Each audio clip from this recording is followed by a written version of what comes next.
Bom, então vamos lá. Vamos começar falando sobre uma breve introdução ao estudo da teologia. Tá? Por que a gente estuda teologia? O que é teologia? Então, para a gente saber assim, por onde começar e começar com mais, sem gastar tempo, alguém pode dar uma definição aí do que é teologia? Eu sei que tem pastores, aí eu quero para a gente pastores, para deixar o pessoal que está começando, né? A gente tem pastores, pastoras, já pessoas formadas, mas para você que está começando agora, na sua cabeça, o que é teologia? É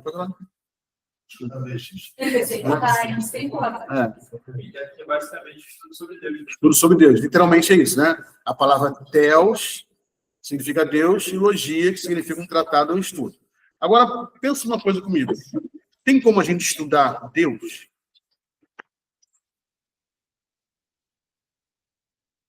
Por exemplo, quando você vai estudar, por exemplo, eu quero estudar sobre engenharia.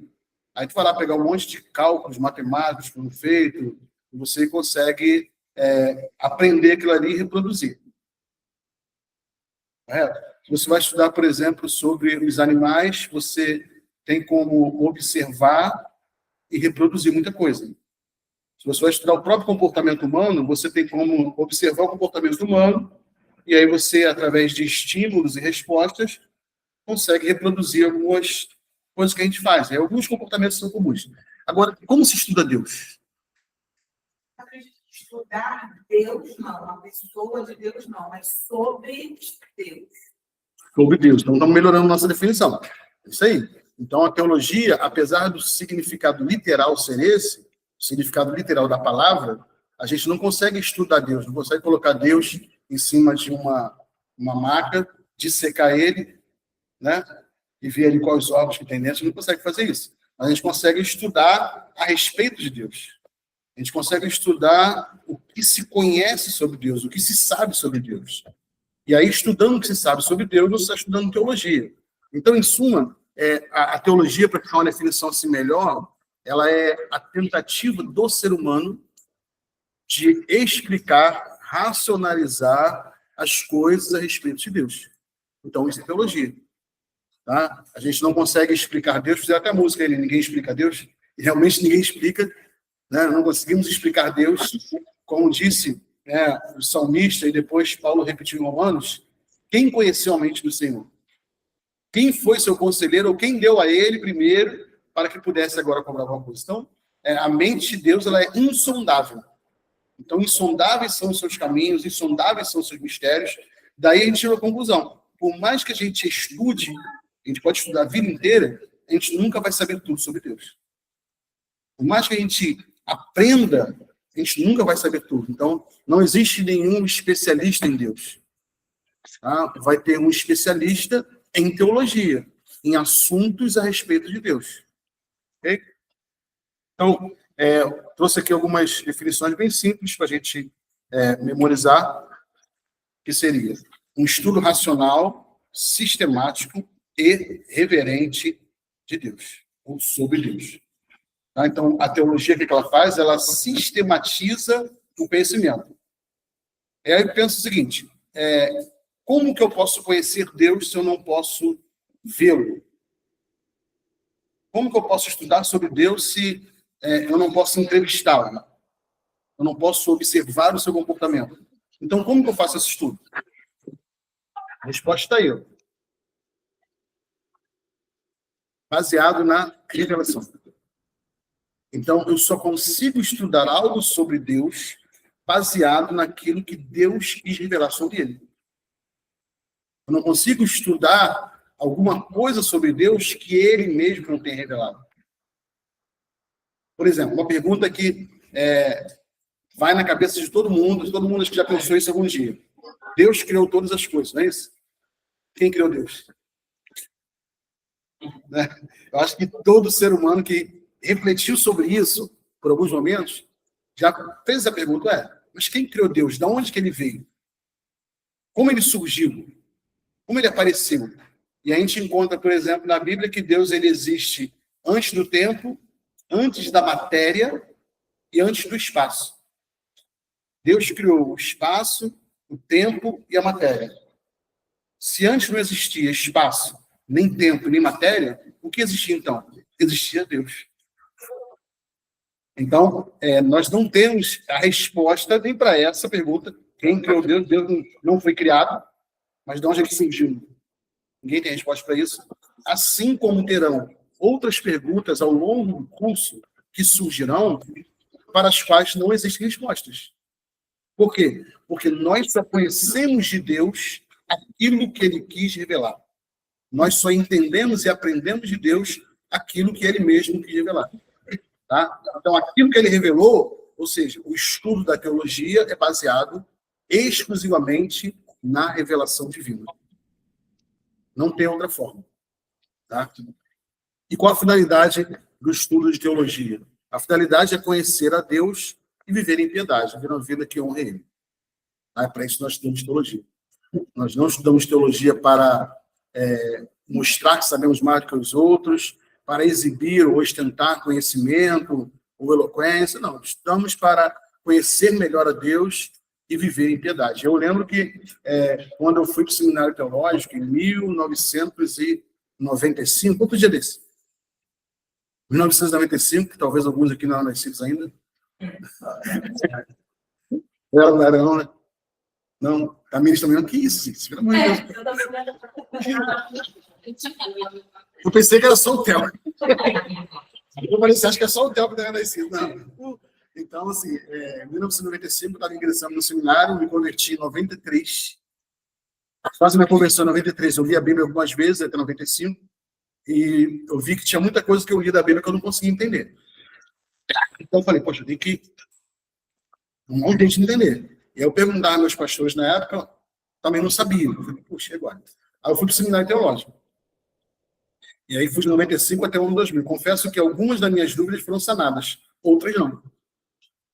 Então o seminário não vai te dar resposta para tudo. Vão ter coisas, perguntas, que ainda continuam sem resposta. Então, se você veio para cá, eu vou para saber tudo sobre Deus, não vai. Eu vou aprender tudo sobre a Bíblia, não vai. Tá? A gente vai fazer um estudo sistematizado das doutrinas baseadas na revelação de Deus, naquilo que Deus quis revelar. É isso que a gente vai aprender. É importante falar também que a teologia, existe a teologia, nossa teologia, que é a teologia protestante, existe a teologia católica, e existe teologia também de outras religiões. Tá? O que nós vamos abordar aqui é a nossa teologia, teologia cristã protestante. Tá? Mas existem outras teologias. Por exemplo, na antiguidade, quando você estudava, por exemplo, os deuses do Olimpo, os homens, os filósofos que estudavam os deuses do Olimpo, eles eram considerados teólogos. E por que eles eram considerados teólogos? Porque eles estavam estudando a divindade. Não tinha nada a ver com Deus que nós acreditamos e estudamos, mas eles estavam estudando divindade. Então, eles eram considerados teólogos na Grécia Antiga. Tá? Hoje, o teólogo, a palavra teólogo, ele é conhecido como aquele que é formado em teologia. E a teologia que nós estudamos é a teologia cristã, ou protestante, ou católica. Tá? O padre, ele faz teologia também. Ele faz teologia católica. E aí, por exemplo, tem matérias, disciplinas lá que nós não temos aqui. Por exemplo, a mariolatria. Nós não vamos estudar mariolatria. Nós não vamos estudar sobre os santos da Igreja Católica. Nós vamos estudar teologia cristã protestante. Bom? Vamos lá. Agora, por que estudar teologia? Essa é uma pergunta que, se eu fizesse aqui, para cada um teria uma resposta. É porque você está aqui hoje. Por que estudamos? Por que devemos estudar? E aí, cada um vai ter a sua resposta pessoal. Eu separei aqui 3 respostas simples que eu acho que, apesar das respostas pessoais, são respostas que todos nós temos na nossa cabeça. Primeiro, porque ela aprofunda o nosso relacionamento com Deus. Quanto mais eu conheço a Deus, mais eu estreito meu relacionamento com Ele. Quanto mais eu aprendo sobre Deus, sobre a sua obra, sobre a sua majestade, sobre o seu plano, mais eu me torno íntimo dele. Já viu quando você tem um relacionamento de amizade com alguém, e aí esse relacionamento de amizade, você conhece a pessoa, e aí você sente uma afinidade, e aí vai passando o tempo, e aí quanto mais passam os anos, mais você conhece aquela pessoa. Então, quanto mais nós estudamos sobre Deus, mais nós aprofundamos o nosso relacionamento com ele. E isso aí não precisa nem dizer aqui o quanto é importante a gente ter essa profundidade de relacionamento. Eu louvo a Deus sim, por essa igreja ter aberto essas portas para nós estarmos aqui falando sobre Deus, sobre teologia. Porque uma realidade do nosso contexto cristão hoje, a grande maioria das igrejas não tem interesse da liderança de que as pessoas conheçam mais sobre Deus. Sabe por quê? Porque você conhecendo mais sobre Deus, você não vai ser facilmente manipulado, não vai ser facilmente enganado, não vai ser facilmente levado por um vento de doutrina.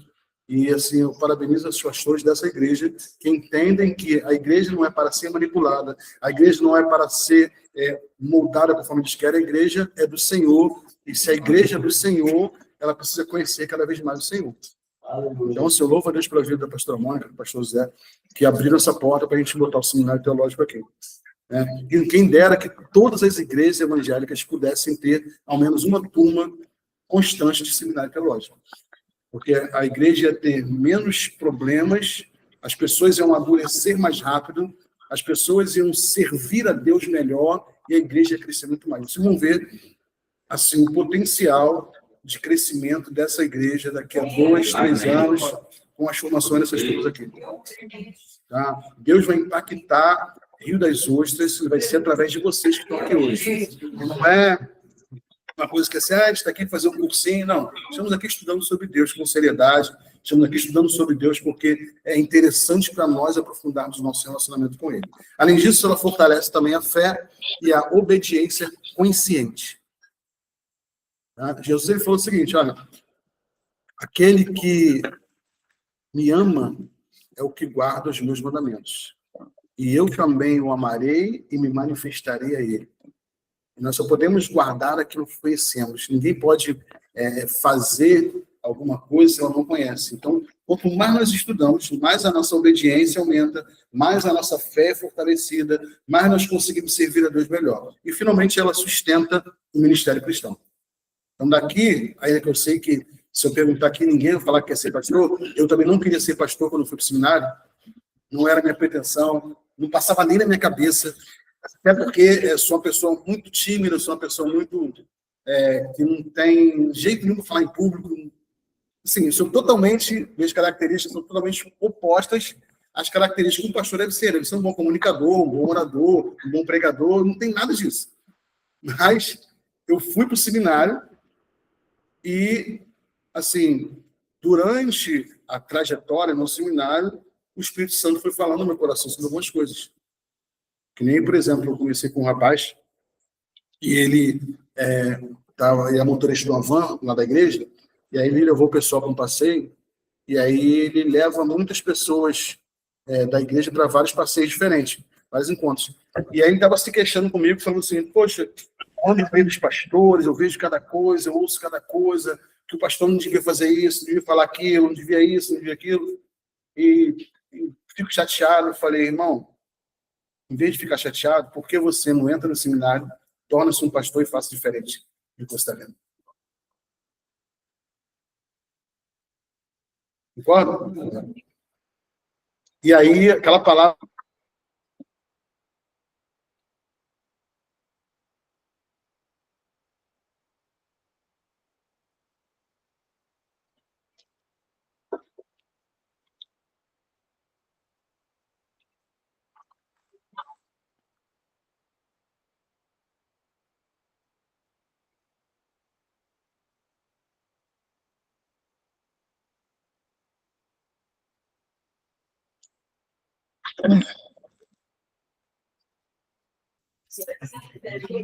Vamos lá?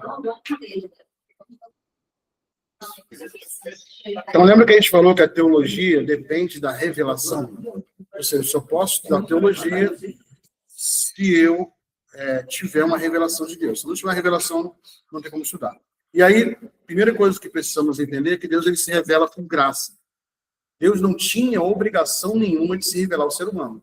Deus não tinha obrigação nenhuma de fazer com que o ser humano o conhecesse, o adorasse, o amasse, o servisse. Não era uma obrigação de Deus. Tá? Mas, pela sua graça e misericórdia, ele se revela a nós. Tá? Cada um de nós aqui recebeu a revelação de Deus, sim ou não? Sim. Tá? De alguma forma, Deus se revelou a nós. De alguma forma, Deus nos alcançou com a sua graça. E aí, quando a gente fala de revelação, quando a gente estudar teologia sistemática, a gente vai ver isso com mais um pouco de profundidade. Geralmente, na teologia, a gente fala de dois tipos de revelação.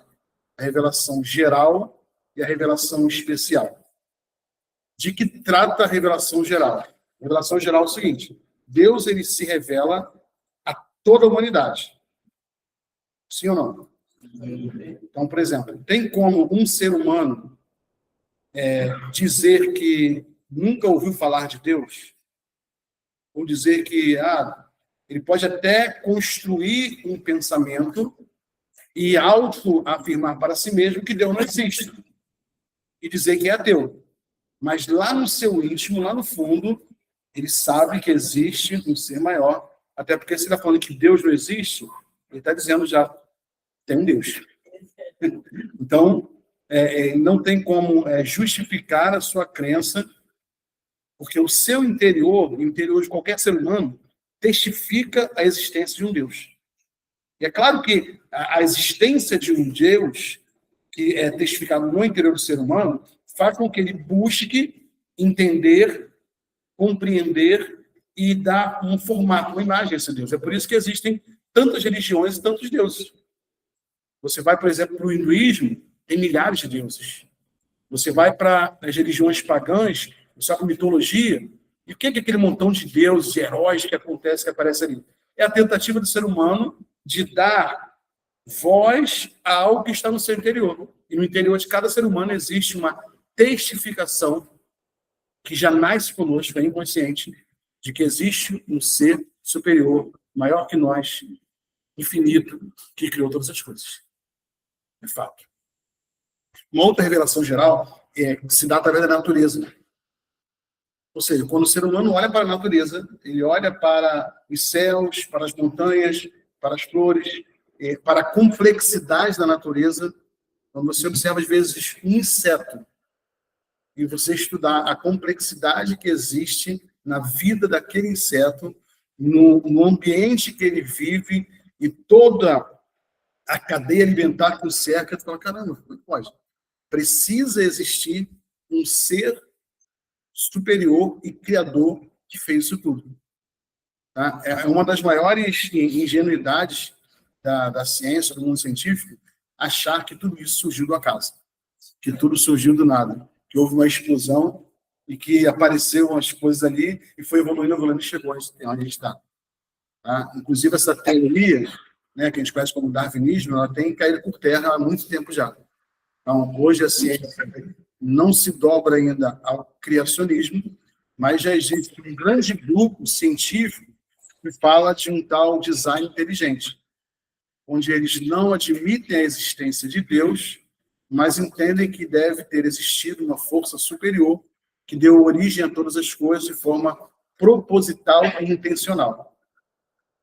Então, essa é a teoria do design inteligente. Então, essa revelação geral de Deus na natureza, nas coisas criadas, e o autor de Romanos vai dizer, o Paulo vai dizer o seguinte, falar que Deus, ninguém pode dizer que é indesculpável diante de Deus, porque Deus se dá a conhecer através das coisas criadas. Então, essa é a revelação geral. E a revelação especial é através da Bíblia, onde Deus claramente se mostra quem ele é, o seu plano, o seu propósito, e também através de Jesus Cristo. Lembra que Jesus, quando veio ao mundo, os discípulos perguntaram a ele, Senhor, mostra-nos o Pai.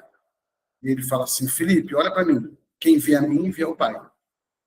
Então, nele habita corporalmente toda a plenitude da divindade. Então, em Jesus, a revelação de Deus se faz mais completa.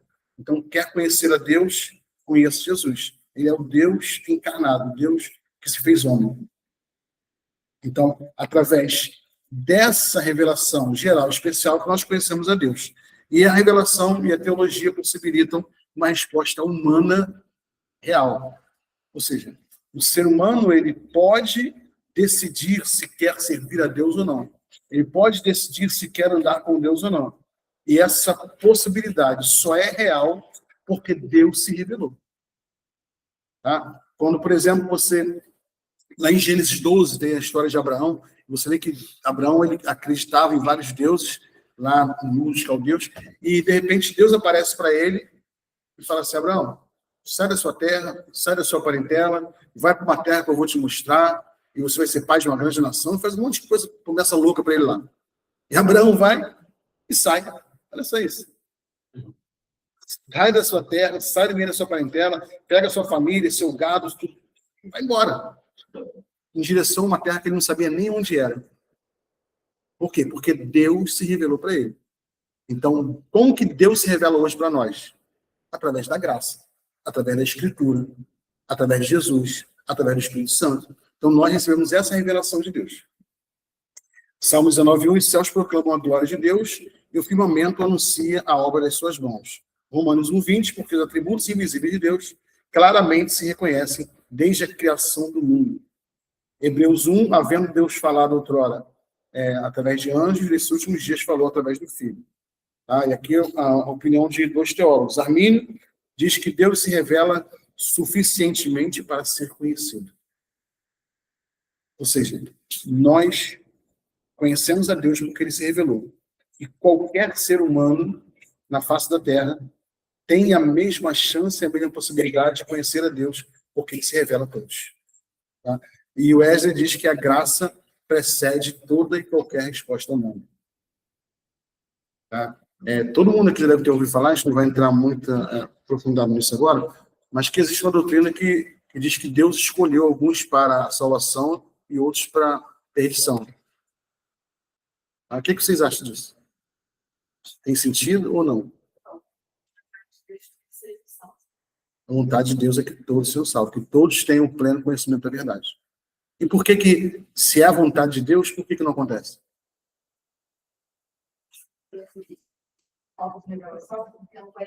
Não, a revelação aconteceu, Deus se revela. Escolha. Tá?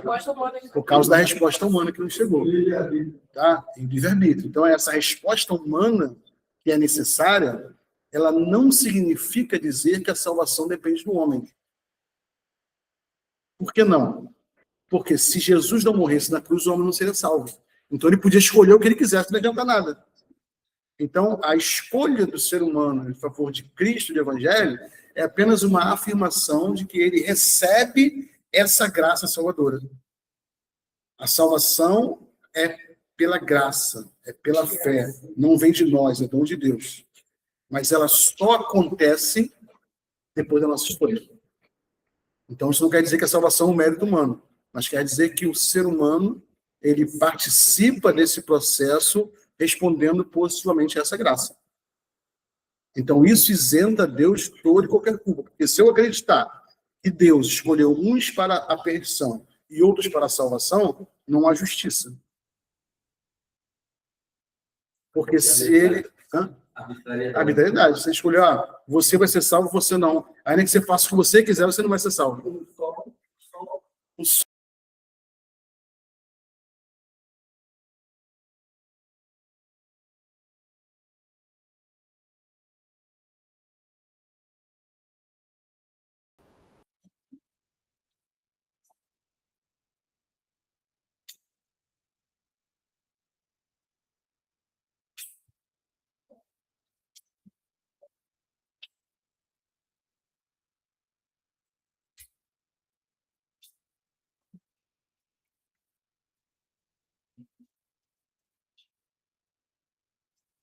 A Bíblia ela é a autoridade suprema quando se fala de teologia. Então, você vai ter, a gente vai estudar aqui a palavra, a opinião, a posição de muitos teólogos. Tá? Só que a Bíblia é a palavra final e a autoridade suprema. Então, não existe teologia cristã sem Bíblia. Então, não existe posição teológica sem fundamentação bíblica.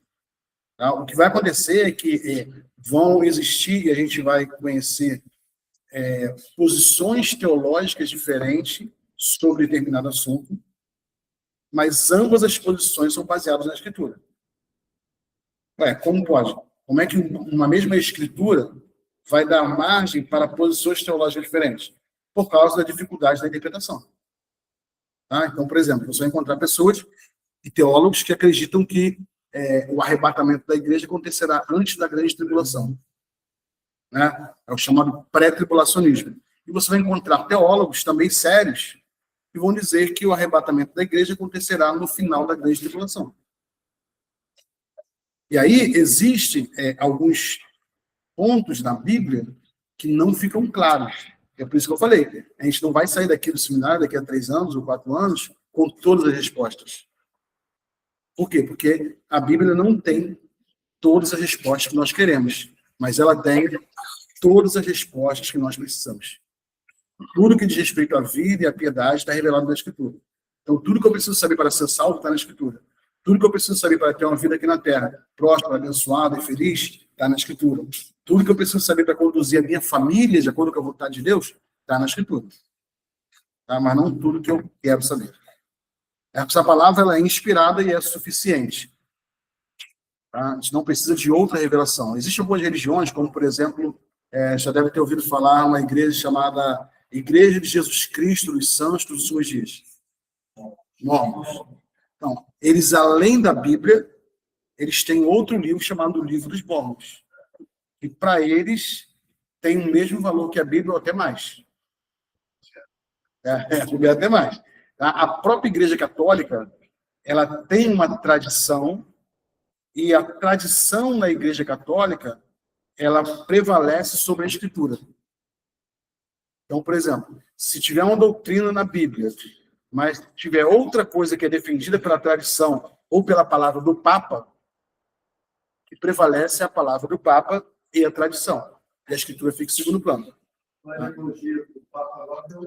Está tirando agora? Então, se ele tirar, tirou. Isso aí. Tá? Então, agora, a teologia cristã protestante, não. Tá? Após a Reforma Protestante, de 1517, a Escritura passou a ter a primazia dentro da teologia. Então, nunca vamos colocar nenhum teólogo, nenhum livro, nenhum artigo, nenhuma publicação, nenhuma palavra, nenhuma revelação que alguém teve acima da Escritura. E se nós fizermos isso ao longo da nossa vida, com certeza nós não cairemos em um vento de doutrina. É igual os livros, né? Sim. Os livros, eles são... te dão absolutamente com aquilo que o certo para ser revelado antes. Eles têm que estar pautados dentro da palavra. Tem que estar pautado na palavra. Isso aí. A Bíblia sempre vai ser a nossa regra de fé e prática. Então, se eu, e Paulo falou isso assim, se até um anjo aparecesse lá e falasse alguma coisa contrária àquilo que ele estava pregando, aquele evangelho, seja anátema. Então, se eu, qualquer outro professor, qualquer pastor, qualquer líder, qualquer papa, falar qualquer coisa contrária à Escritura, isso deve ser desprezado.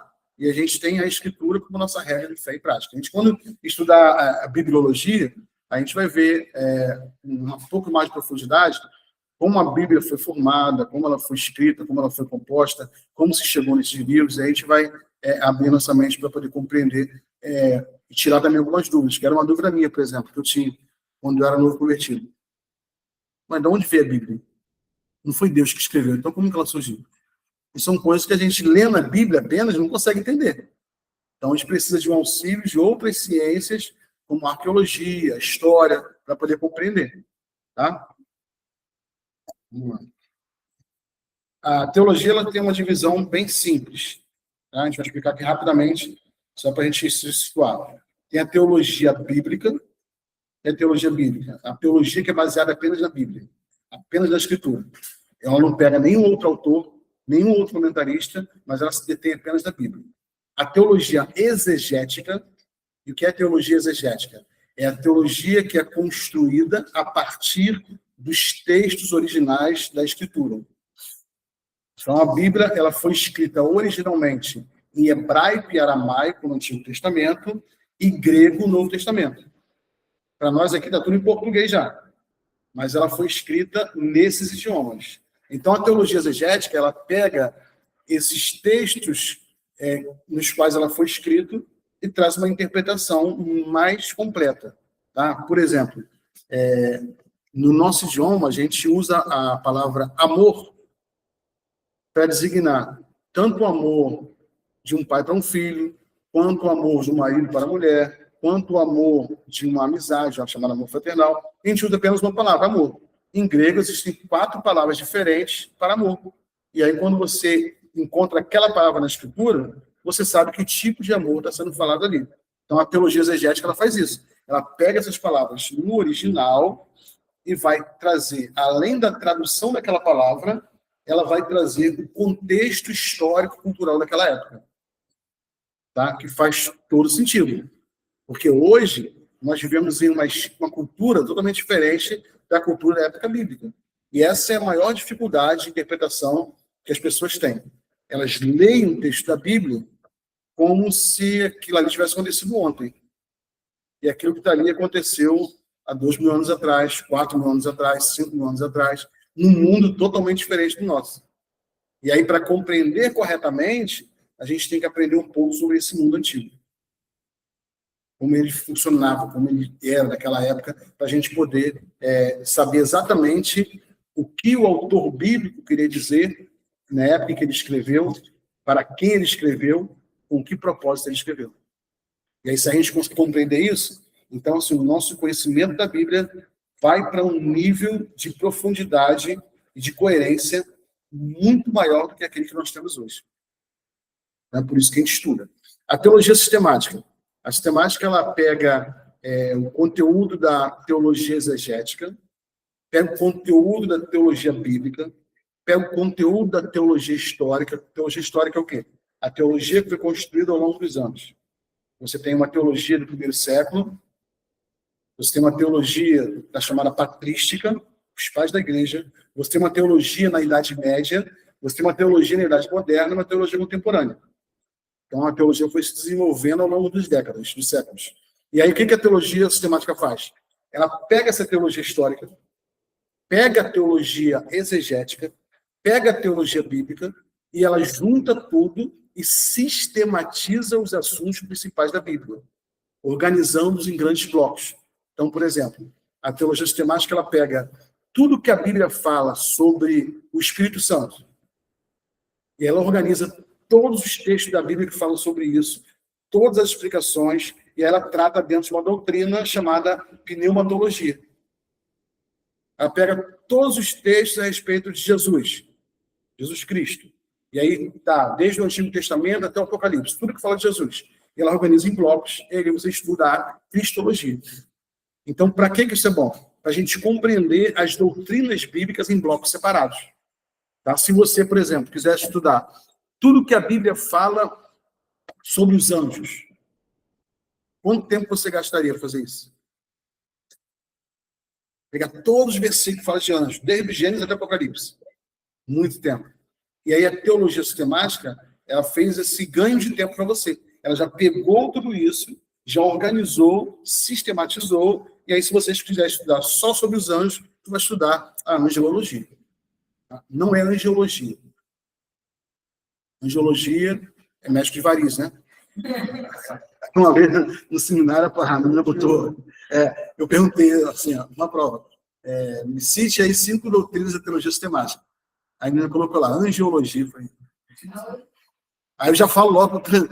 Então, angiologia, o médico de variz. É angelologia, que é a doutrina da teologia sistemática que estuda a respeito dos anjos.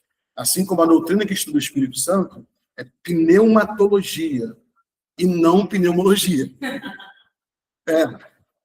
É forte isso aí. Mas por que o pessoal confunde? Porque os termos são parecidos. Por que são parecidos? Porque tem a sua origem na língua grega.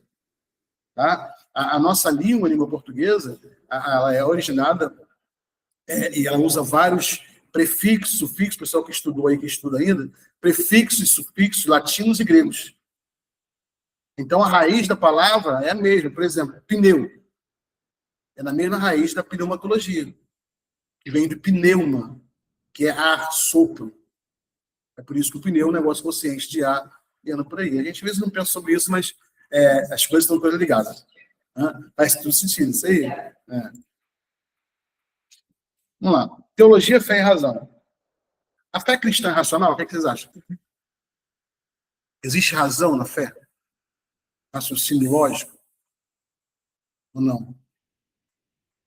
Então, vamos lá. Quando a gente fala de fé aqui, a gente não está falando da subjetividade do sentimento chamado fé. Aquilo que a gente sente. Eu tenho fé, eu não tenho fé. Não é isso. Quando fala da fé cristã, estamos falando da religião cristã em si. Estamos falando do conjunto de doutrinas que envolve o cristianismo. Isso que a gente quer dizer aqui com fé cristã. Tem lógica? É racional ou não? Sim, a gente consegue criar, por exemplo, argumentos a favor da nossa fé. Né? E Pedro, inclusive, fala isso. Ele fala assim, ó, estejam preparados para responder com mansidão a todo aquele que perguntar a razão da esperança que é em vós. Então, apesar da fé ser algo subjetivo, nós não conseguimos explicar por que temos fé, não conseguimos explicar a natureza da fé, na sua essência, mas quando falamos de fé cristã, estamos falando de um conjunto de doutrinas que foram estruturadas, estão dentro da teologia e que são baseadas em algo totalmente lógico e comprovado. Tá? Hoje a gente vai começar, depois do intervalo, a estudar a teologia e o ministério de Jesus. E a gente vai ver que existem várias evidências científicas que comprovam muita coisa hoje, onde o cristão ele não é mais aquele camarada sem cultura, sem estudo, bronco, que está ali, ai meu Deus, o Jesus, não. O cristão é alguém que pode sim estudar, pode sim ter quantas faculdades ele quiser. Estou terminando a terceira agora, eu sou em teologia e matemática, terminando psicologia. Então, sim, o cristão pode e deve estudar, e quanto mais estudar, mais somente se abre, e não é mais como antigamente, que a razão era contrária à fé.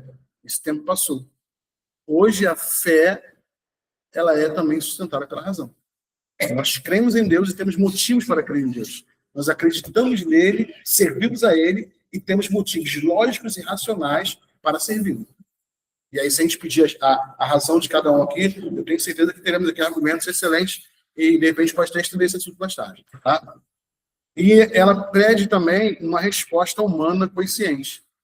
Não é aquela coisa assim, eu só vou crer se eu tiver uma visão de um anjo que aparecer, uma experiência sobrenatural. Não. A fé, ela precisa ser uma resposta consciente à revelação de Deus para nós. Quando nós respondemos sim para o Evangelho, respondemos racionalmente. Tá? Não foi algo assim, eu vou servir a Jesus porque eu estou sentindo um negócio aqui, não. Apesar de existir a questão do sentimento, da emoção e da subjetividade, mas a nossa resposta ao Evangelho, ela foi e ela é totalmente consciente. Ninguém está aqui hoje porque foi iludido por alguma coisa subjetiva. Não, você vai receber isso aqui na eternidade. Não, estamos aqui conscientemente para conhecer melhor a Deus, estudar mais sobre Deus e fazermos isso conscientemente. Bom? Alguns perigos que devem ser evitados no estudo teológico. O chamado orgulho intelectual. Tá? Talvez você conheça alguém assim, alguém que estudou um pouquinho e aí começa a falar um monte de palavra difícil, subir para a cabeça. Isso aí, começa assim, às vezes não é nem por querer, quer ver? Eu lembro que quando eu terminei o seminário, no ano 2000, comecei em 95, terminei no 2000. Assim que eu terminei o seminário, a igreja que eu estava me deu uma igreja para dirigir. Falou, não, terminou o seminário, agora tu vai ser pastor. Como assim? Vem caralho, jogaram um óleo lá, não sei o quê, pô, tu vai ser pastor, tu vai ser pastor dessa igreja aqui, nem sem entender nada. Tá bom, fui lá. Eu lembro que... É engraçado com isso. Eu lembro que no começo assim, do meu ministério, eu pregava, eu tinha saído do seminário na época, assim, hoje, se você, por exemplo, quer ler um livro, você pode ler um resumo, tem artigos prontos. Na época não tinha nada disso. Não tinha inteligência artificial, não tinha resumo, não tinha artigo, não tinha nada. Eu queria ler um livro de teologia, eu tinha que ir para uma biblioteca, os livros eram caros, sentar e ler ali 500 páginas, 600 páginas, nossa, de louco. Coisa de louco. E aí, durante os anos de seminário, eu li mais ou menos 200 livros. Então, o meu vocabulário ficou muito rebuscado, mas não porque eu quis fazer. E assim, eu ficava lendo. E aí, eu pregava todos os domingos na igreja, todas as quartas-feiras. Aí teve um dia que uma irmã falou comigo depois do culto, e ela falou assim, pastor, eu gosto muito da sua pregação, muito boa. Ai, que bom, que benção. Só que eu não entendo nada que você fala.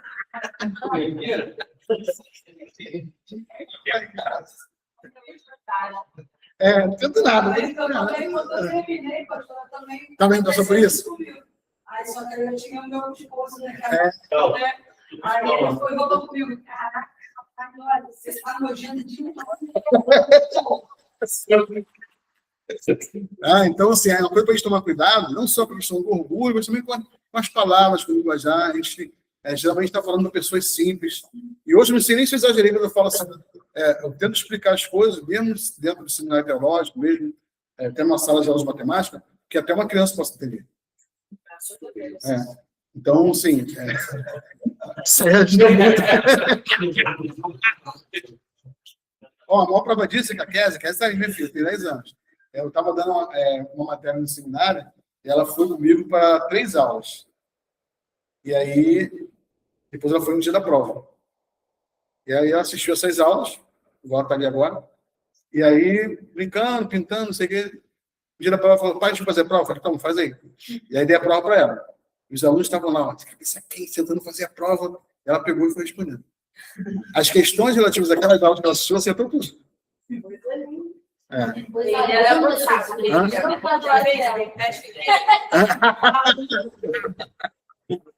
Então, assim, ela foi lá e respondeu assim, na linguagem dela, do jeito dela. Indicativo. Assim, do jeitinho dela, na linguagem dela, mas assim, estava completamente coerente a resposta e aceitável. Então, assim, o que eu quero dizer com isso? É que a gente precisa, mesmo aprendendo muita coisa, mesmo conhecendo muita coisa, tendo um vocabulário vasto, mas a gente precisa falar em um nível que as pessoas que estão nos ouvindo compreendam. E senão, vai falar e vai ser infrutífero. Paulo fala sobre isso, ele fala até com relação a línguas estranhas. Ele fala assim, se eu chegar aqui para vocês com outra língua, falando em línguas estranhas, e ficar falando aqui 2 horas, o que vai adiantar? Ninguém vai entender nada. Então, se chegar aqui cheio de termos... E aí, o aula foi legal, não entendi nada. Então, a ideia não é essa. A ideia é a gente sair daqui com a nossa mente mais aberta, com a nossa compreensão mais aclarada e com o nosso coração mais desejoso de aprender mais a respeito de Deus. Essa é a ideia do seminário. Uma outra coisa que acontece, muitas vezes, é que a pessoa ela adquire conhecimento, mas sem amor. O apóstolo Paulo falou, ainda que eu entregue meu corpo para ser queimado, ainda que eu dê todo 2 vezes para os pobres, se eu não tiver amor, nada serei. Eu lembro que na minha época de seminário tinha 2 pessoas que faziam seminário na mesma sala que eu. Um era bruxo e a outra era uma religião Rosa Cruz. E as pessoas estavam ali fazendo seminário junto comigo. Estudaram tudo que eu estudei. Só que a vida delas não condizia com aquilo que elas estavam aprendendo. Então, não adianta a gente estar aqui, a gente aprender, a gente expandir o nosso conhecimento a respeito de Deus, a respeito da teologia, se a nossa vida, se o nosso testemunho, se o nosso amor não estiver de acordo com aquilo que a gente aprendeu. Então, o seminário teológico não é só conhecimento, é também uma vivência. A gente está aqui aprendendo, não é para pregar, primeiro para colocar em prática aquilo que a gente aprende. Aí, colocando em prática, sim, a gente vai poder pregar e falar com propriedade. Por que os fariseus, quando foram falar com Jesus, muitos olhavam e falavam assim, caramba, ele fala diferente, ele ensina diferente, e o povo falava assim, mas ele fala como quem tem autoridade. E essa autoridade não vinha no fato dele ser o Filho de Deus, vinha no fato de que ele falava e pregava aquilo que ele vivia. Ele não trazia nada decorado, ele falava sobre a sua vida, sobre a experiência que ele tinha, e isso impactava as pessoas, porque as pessoas olhavam para ele e o seu discurso era exatamente igual à sua vida. Então, precisamos ter muito cuidado, tanto com o conhecimento sem o amor cristão, quanto com o legalismo e a frieza espiritual que isso pode causar. Eu lembro que eu tive uma experiência de uma irmã, era novo convertido. Quando eu falei com ela que ia para o seminário, eu falei assim, vamos para o seminário teológico. Ela falou assim, não, vai não. Eu falei, por quê? Não, que vai para o seminário, o pessoal vai para o seminário, fica maluco, outro se desvia. Já ouviram isso em algum lugar? Um se desvia, eu conheço um que ficou doido, eu conheço outro que se desviou. eu conheço outro que esfriou, e aí as pessoas têm esse paradigma, né? Mas não tem nada a ver. Se a pessoa se desviou ou esfriou, não foi o seminário que fez ela desviar. Foi a própria frieza dela. Ou foi a própria pecaminosidade. Tá? Pelo contrário, o que eu conheço e da minha experiência é que o seminário teológico me deixou mais forte, mais crente, mais santo, mais amante de Deus e da sua obra. Então, eu creio que o mesmo vai acontecer com todo mundo. Tá? Não tem nada disso, vai esfriar. Você vai servir a Deus com muito mais excelência, com muito mais qualidade. Finalmente, a postura do estudante de teologia, ele deve ter humildade, disciplina espiritual e não abandonar nunca uma vida de oração. Tá? O conhecimento sem a parte espiritual torna-se apenas um discurso. Um discurso, a gente vai ter aí político que vai discursar muito melhor do que a gente. A gente vai ter pessoas que vão estar falando errado, ensinando para o mal, e vão estar fazendo melhor do que a gente. Então, a nossa pregação, a nossa mensagem, o nosso ensino, ele tem que estar totalmente alinhado com uma vida de disciplina espiritual, de oração, de busca da presença de Deus, para que verdadeiramente as nossas palavras não sejam apenas palavras vazias. Mas quando a gente falar, o Espírito Santo tocar no coração das pessoas, elas venham a ser transformadas. Bom, a gente vai dar um intervalozinho e logo em seguida a gente vai começar a unidade 1. Foi só a introdução para a gente se situar onde a gente está. Está no seminário teológico, está aqui aprendendo coisas que vão ter um peso espiritual tremendo na eternidade. Coisas que vão mudar a nossa vida, a nossa maneira de enxergar a Bíblia, a nossa maneira de enxergar o Evangelho, a nossa maneira de conhecer Jesus, a nossa maneira de nos relacionar com outras pessoas, coisas que vão nos trazer para mais perto de Deus. E é isso que a gente quer, é isso que a gente busca. Então, a gente não está aqui para ser os bambambam da teologia, nada disso. Estamos aqui para crescermos juntos, tá bom? Vou dar um intervalo agora, e aí eu vou ver o pessoal. Tem na apostila, eu vou colocar os slides para vocês também no grupo. Tá? Vou pegar o nome agora aqui. Quem vai querer a apostila impressa, para a gente estudar impressa. Quem quiser o PDF, tá? Eu vou dar um intervalo aqui para a gente fazer agora isso aí. Gente, eu não quero assim. Meu Deus.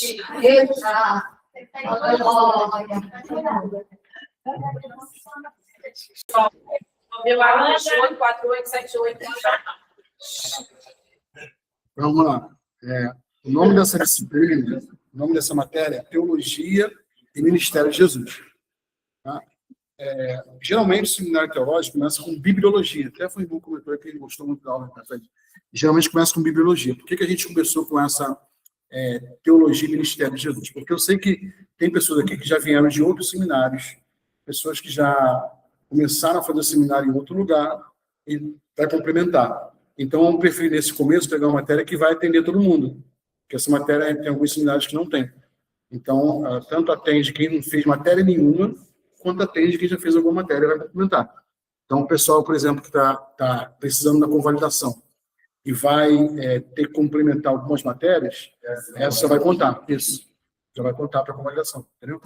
Então, a gente começou com essa matéria, e também é uma matéria bem fácil, que fala a respeito de Jesus, a teologia de Jesus, ou seja, a gente viu aqui que a teologia é a maneira como o ser humano tenta entender e sistematizar as coisas a respeito de Deus. Então, o que a gente vai ver aqui é a maneira como Jesus fazia isso. A maneira como ele entendia a teologia. A maneira como ele falava sobre Deus, explicava e ensinava sobre Deus. Que era uma maneira bem diferente da maneira dos religiosos da sua época. A gente sabe que nos tempos de Jesus, a gente lê nos evangelhos, que tinham ali os fariseus, os saduceus, os zelotes, tinha os herodianos, tinha os líderes do templo, os sacerdotes. E esses camaradas, eles eram a nata religiosa daquela época. Uma religião era comandada por eles. E aí vem Jesus de Nazaré, um lugar sem proeminência nenhuma, e começa a pregar, começa a fazer milagres, todo mundo começa a seguir, começa a acompanhar ele, começa a acreditar naquilo que ele estava falando, e isso mexeu com a elite religiosa da época. Então, o que a gente vai entender nessa matéria? Como era a teologia de Jesus, o que ele acreditava, por que ele acreditava, e também o seu ministério. A gente vai ver sobre o pano de fundo histórico, ou seja, como que funcionava aquela sociedade, como que funcionavam aqueles grupos religiosos, o que eles acreditavam, o que eles pregavam, e por que a mensagem de Jesus era tão conflitante para eles. Porque se você vê nos evangelhos, em várias situações, eles pegaram em pedras para atirar em Jesus. O camarada estava ali pregando, curando, fazendo bem, precisava pegar pedra para atirar nele. Jesus, por causa da sua mensagem, daquilo que ele pregava, ele foi preso, julgado e condenado. E a gente, quando olha apenas sobre o ponto de vista da salvação, a gente entende, ele tinha que morrer na cruz por nós. Mas a gente vai analisar aqui, nessa matéria, o aspecto político-religioso. O que realmente levou Jesus até a cruz? Claro que sabemos que foi um plano de Deus, esse plano estava traçado desde a eternidade, que Jesus viria para morrer pela humanidade, mas para que isso acontecesse, foi necessário ser montado um pano de fundo histórico para culminar nessa situação. Não é que Jesus ia vir aqui e aí, gente, estou aqui, vou morrer por vocês. Não. Tanto é que ele começa o seu ministério aos 30 anos e somente aos 33 anos é que ele vai ser morto. Então, o que ele falou que mexeu tanto com as pessoas? O que ele ensinava que representava um perigo tão grande para aquela sociedade? E aí você vai olhar, Jesus só fazia o bem. Por que prenderam ele? Por que crucificaram? Por que mataram? Se ele não fazia nada além de ajudar as pessoas. Justamente entender esse pano de fundo nos ajuda também a fortalecer a nossa fé e a compreender melhor alguns textos bíblicos. Vou dar só um exemplo rapidinho. Jesus uma vez foi interpelado pelos saduceus e o camarada colocou diante dele a seguinte proposta. Ele falou assim, olha, um homem casou-se com uma mulher e não teve filhos. Esse homem morreu e a mulher foi e casou-se com o irmão dele, que tinha uma lei no Antigo Testamento chamada Lei do Levirato, e segundo a Lei do Levirato, se um homem fosse casado com uma mulher e ele morresse e ela não tivesse filhos para propagar aquela descendência, a mulher tinha que se casar com o irmão dele. E aí o camarada vai lá diante de Jesus e fala o seguinte, aí o camarada morreu, a mulher casou-se com o irmão. Também não teve filhos, morreu. E aí ela foi e casou com outro irmão. Ela fez isso com 7 irmãos e não teve filhos de nenhum deles. E a pergunta que fizeram para Jesus era, na eternidade, ela vai ser esposa de quem? De qual dos 7? Já que ela casou com todos eles e não teve filhos de nenhum deles. E aí parece que é uma piada, que é uma pegadinha, porque se você pensar direitinho, eu acho que depois do terceiro, o quarto já não ia querer mais casar com ela. Tu ia?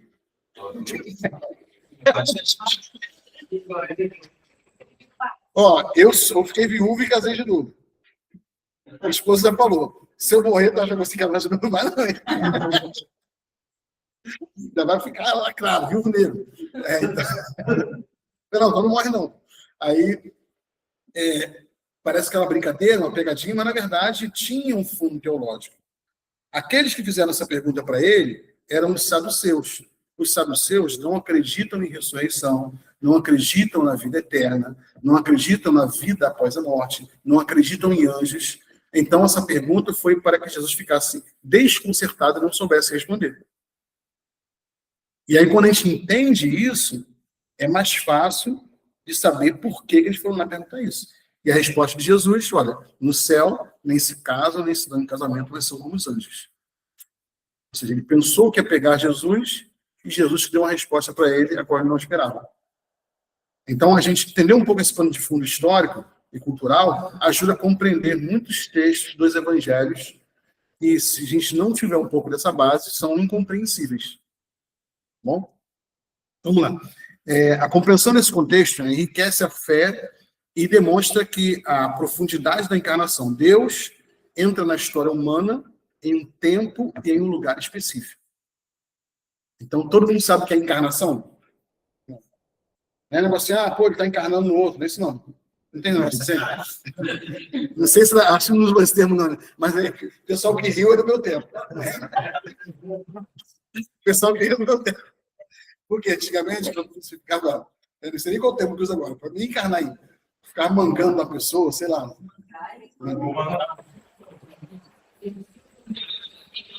Piorei. Bullying. Pronto, estou usando o termo mais moderno. Bullying. A pessoa faz um bullying com a outra e estava encarnando na outra. Tá? Só que o encarnar aqui não tem nada a ver com isso. Tá? A encarnação de Jesus é o fato de Deus ter entrado num corpo de carne. Por isso, encarnar. Que é diferente da reencarnação, que é uma doutrina espírita, que acredita que as pessoas, depois que morrem, reencarnam, entram num outro corpo de carne. Tá? Que é uma mentira. Então, a encarnação de Jesus é o fato de Deus se fazer homem. Tá? Aí, pessoal, estou dando até BD já. Tá bom. Deus se fazer homem e habitar entre nós. Então, fala que ele habitou entre nós e vimos a sua glória como a glória do unigênito do Pai. Então, essa doutrina da encarnação, ela vai mostrar que Deus precisava vir ao mundo em forma de homem para morrer pela humanidade. Por um homem entrou um pecado no mundo, que foi através de Adão, e por um homem nós fomos libertos do pecado, Jesus. Tá? E aí, quando a gente entende que isso não aconteceu aleatoriamente, mas aconteceu num momento específico da história, num tempo em que tudo estava preparado, porque após a encarnação viria a pregação do Evangelho. E o mundo em que Jesus nasce, cresce, prega e ensina, foi um mundo que já estava preparado para receber a mensagem do Evangelho. E Paulo vai chamar desse tempo em que Jesus chegou da plenitude dos tempos. Ou seja, o tempo em que o mundo estava preparado para receber Jesus. Então, Jesus não vem numa época qualquer, num lugar qualquer. Ele vem numa época específica, num lugar específico. E aí, que época específica é essa? Por exemplo, o Evangelho teria que ser propagado pelo mundo inteiro. E aí, o mundo em que Jesus vem era governado pelo Império Romano, e existia um sistema de estradas que o Império Romano havia construído que facilitou a propagação do Evangelho a todas as partes conhecidas naquela época. O mundo romano. Tá? Esse mundo romano, ele surge dentro do mundo grego, por isso que usa-se o termo greco-romano, ele surge dentro de um mundo grego, onde os imperadores gregos conseguiram implantar mundialmente o seu idioma como língua universal, que foi o grego koiné. É um tipo de grego popular que era fácil de ser aprendido e que todos os lugares do mundo falavam. Então, por exemplo, como se fosse o inglês hoje. Você vai para a China, se você não falar chinês, mas falar inglês, tu vai se comunicar lá. Tu vai para a Rússia, se tu não falar russo, mas falar inglês, tu se comunica. Então, nessa época, era o grego. Você viajava para qualquer lugar do mundo e tinha alguém ali que sabia falar grego. Depois virou até piada, não tem quando a mãe brigava com a gente? E aí a gente não entendia. Estou falando grego, né? E aí, qual a importância dessa língua grega universal? É que o Evangelho seria propagado mundialmente através da língua grega. Então vejam que não foi por acaso que Jesus veio naquela época. Não foi um tempo aleatório. Foi um tempo em que o mundo estava preparado para receber Jesus e para receber o Evangelho. E aí, quando a gente entende um pouquinho do contexto histórico e cultural, a gente consegue perceber exatamente isso. Deus não faz as coisas aleatoriamente. O plano e a obra de Deus são perfeitos. E por mais que a gente, às vezes, não entenda o tempo, principalmente quando é o tempo que nós estamos vivendo, a gente precisa saber e ter certeza disso. Deus não se atrasa, Deus não tarda, Deus não falha. Tem um ditado popular, que eu já vi até alguém falar que estava na Bíblia, Deus tarda, mas não falha, não tem isso na Bíblia. Deus não tarda e nem falha, muito menos falha. Deus vem na hora certa. Pode não ser a hora que nós queremos, nem a hora que nós esperamos, mas ele vem na hora certa. Ele age na hora certa, tá bom? Como que essas forças, a opressão romana e as divisões internas do judaísmo, criaram um ambiente exato em que Jesus iniciou o seu ministério e como que as palavras dele sobre o reino de Deus soavam de forma radical e às vezes até perigosa para todas as facções. preparando o palco para os conflitos e eventos que definiram sua história. Então, quais são essas forças? A opressão romana. Israel vivia sob a opressão romana. E as elites político-religiosas que existiam dentro do próprio judaísmo. Então, assim como hoje no cristianismo nós temos diversos segmentos, diversas denominações, o judaísmo na época de Jesus também estava dividido. Tinha vários segmentos diferentes, cada um com um conjunto de crenças diferentes. E aí a gente vai tentar entender um pouquinho sobre essas crenças. Primeiro vamos falar sobre o Jesus histórico e o Cristo da fé. O que é o Jesus histórico? O Jesus histórico é o homem de Nazaré que andou na Galileia, que pregou, que ensinou e que foi um profeta. Esse é o Jesus histórico. Tá? Não existe nenhuma pessoa, nenhum ser humano, com o mínimo de intelectualidade acadêmica que negue que Jesus existiu. Ninguém. O cara pode até dizer que ele é ateu, que ele não acredita que Jesus é o Filho de Deus, que ele não acredita que Jesus fez milagres, que foi truque, mas não existe ninguém, sã consciência, baseado em tudo que nós já temos hoje de estudos e de arqueologia, que possa dizer o seguinte: Jesus de Nazaré nunca existiu. O que você acha? É um ponto a favor ou contra o cristianismo? A favor. Então você vê que a nossa, lembra que a gente falou que a fé e a razão, nós estamos ali andando lado a lado, não precisa, a fé não coloca de lado a razão.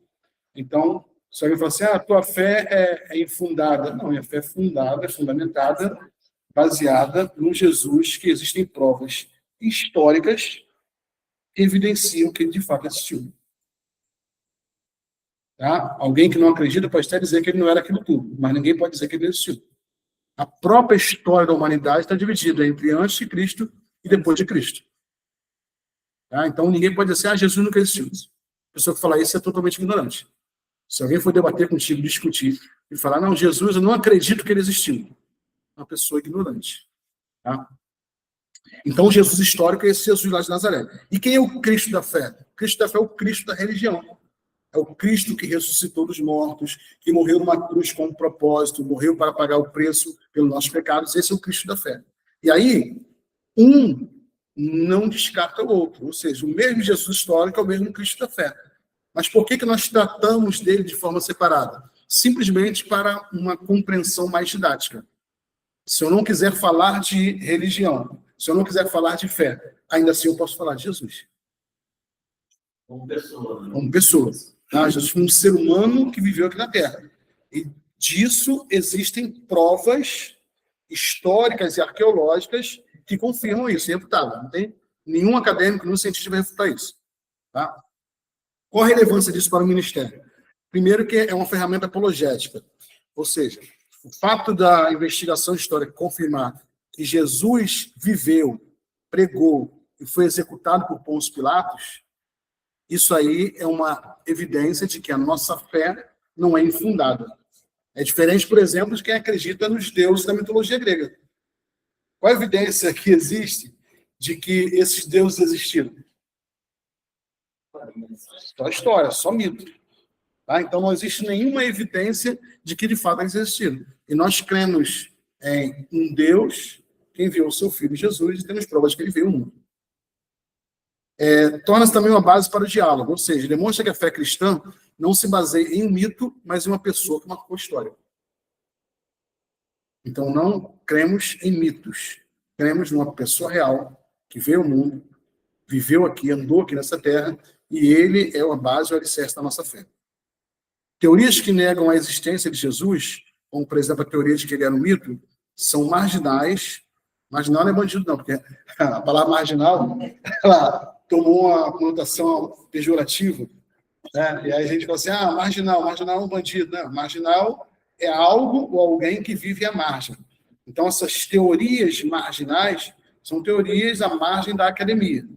Tá? Ou seja, não tem consenso acadêmico. E aí, elas são teorias marginais e sem apoio acadêmico sério. Então, nenhum acadêmico sério, ninguém que faz na faculdade, qualquer que seja, filosofia, história, qualquer que seja, ele vai negar, vai poder negar cientificamente academicamente, que Jesus existiu. Quais são, então, essas evidências? Vamos falar aqui de algumas delas. Vamos lá. A principal dela é o Novo Testamento, correto? Para nós seria suficiente. Ó, se não existisse mais nenhuma evidência, se não existisse nenhuma outra prova qualquer, mas tivesse apenas o Novo Testamento, para nós bastava. Mas só que o Novo Testamento tem valor para nós. Correto? Agora, para os que não creem, não tem muito valor. Agora, como que eu posso fazer alguém entender que o Novo Testamento tem valor histórico? Eu vou te dar um exemplo. Você acha que Platão existiu? Platão, filósofo grego? Pitágoras? Sim. Hã? Por que a gente acha que a gente acredita que ele existiu? Só porque alguém na escola contou pra gente, não é isso? É, não é? E por que alguém na escola contou? Alguém na escola contou porque existem algumas evidências de que esses camaradas realmente existiram. Existem algumas evidências que aquilo que se atribui a eles, realmente foram eles que escreveram. E aí existe todo um processo de crítica textual, alta crítica, baixa crítica, que vai analisar achados arqueológicos antigos, e nesses achados arqueológicos antigos vão verificar a autenticidade deles. E aí, feitos todos os testes, chegou-se à conclusão de que realmente esses camaradas existiram. Aí um dado interessante que os céticos não gostam. Existem muito mais evidências históricas da existência dos livros do Novo Testamento do que dos escritos de Platão, de Pitágoras ou de qualquer um outro escritor antigo. Muito mais. Como que esses escritos chegam até nós? É mais ou menos assim. Lá na época, Pitágoras, Platão, mais ou menos 300 anos antes de Cristo, ele foi lá e escreveu lá seus conteúdos filosóficos. E aí, aquilo que ele escreveu, é claro, já se perdeu. A escrita era feita em pergaminhos, em papiros, e não durava muito tempo. Alguém foi lá e copiou aquilo que ele escreveu. Ele colocou, isso aqui foi escrito por Platão. Alguém foi lá e copiou o que o cara escreveu. E assim por diante. Até que acharam uma cópia antiga que acreditaram ser verdadeira. E aí, baseado naquela cópia antiga, foi feita toda uma investigação científica e histórica e comprovaram que realmente era. Existem pouquíssimas cópias desses achados, de todos os camaradas antigos. Com relação aos evangelhos, existem mais de 200 cópias de textos encontrados, que são fragmentos dos evangelhos, e esses textos foram encontrados em locais diferentes, e todos eles têm a mesma precisão escriturística, ou seja, o que foi achado num texto lá no Mar Morto, foi achado lá no Egito, foi achado lá em Israel, um outro pergaminho contendo exatamente o mesmo texto. Então, existe hoje, cientificamente falando, muito mais evidências de que o Novo Testamento é real, é verdadeiro, aquilo tudo aconteceu, do que da existência de Platão, de Pitágoras, ou de qualquer um desses homens, de Homero. A Ilíada de Homero só tem 6 cópias. Do Novo Testamento tem mais de 200 cópias que foram encontradas. Então, existe uma comprovação científica de que os textos do Novo Testamento realmente existiram e o que nós temos hoje é fiel ao original. Além desses textos, que são as chamadas fontes cristãs, existem fontes também não cristãs. O que são essas fontes não cristãs? Pessoas que não têm nada a ver com o Evangelho e confirmam a existência de Jesus. Tá? A gente vai falar sobre 3 deles. Públio, que é um Públio Cornélio Tasso, foi um historiador romano. Flávio Josefa, acho que esse aqui é mais conhecido de quase todo mundo. Só que Flávio Josefa, ao contrário do que muita gente pensa, não era cristão. Ele é um historiador judeu. É porque ele é muito falado no meio evangélico. Aí tem gente que até pensa que ele era cristão. Não era cristão. Flávio Josefa foi um historiador judeu do primeiro século.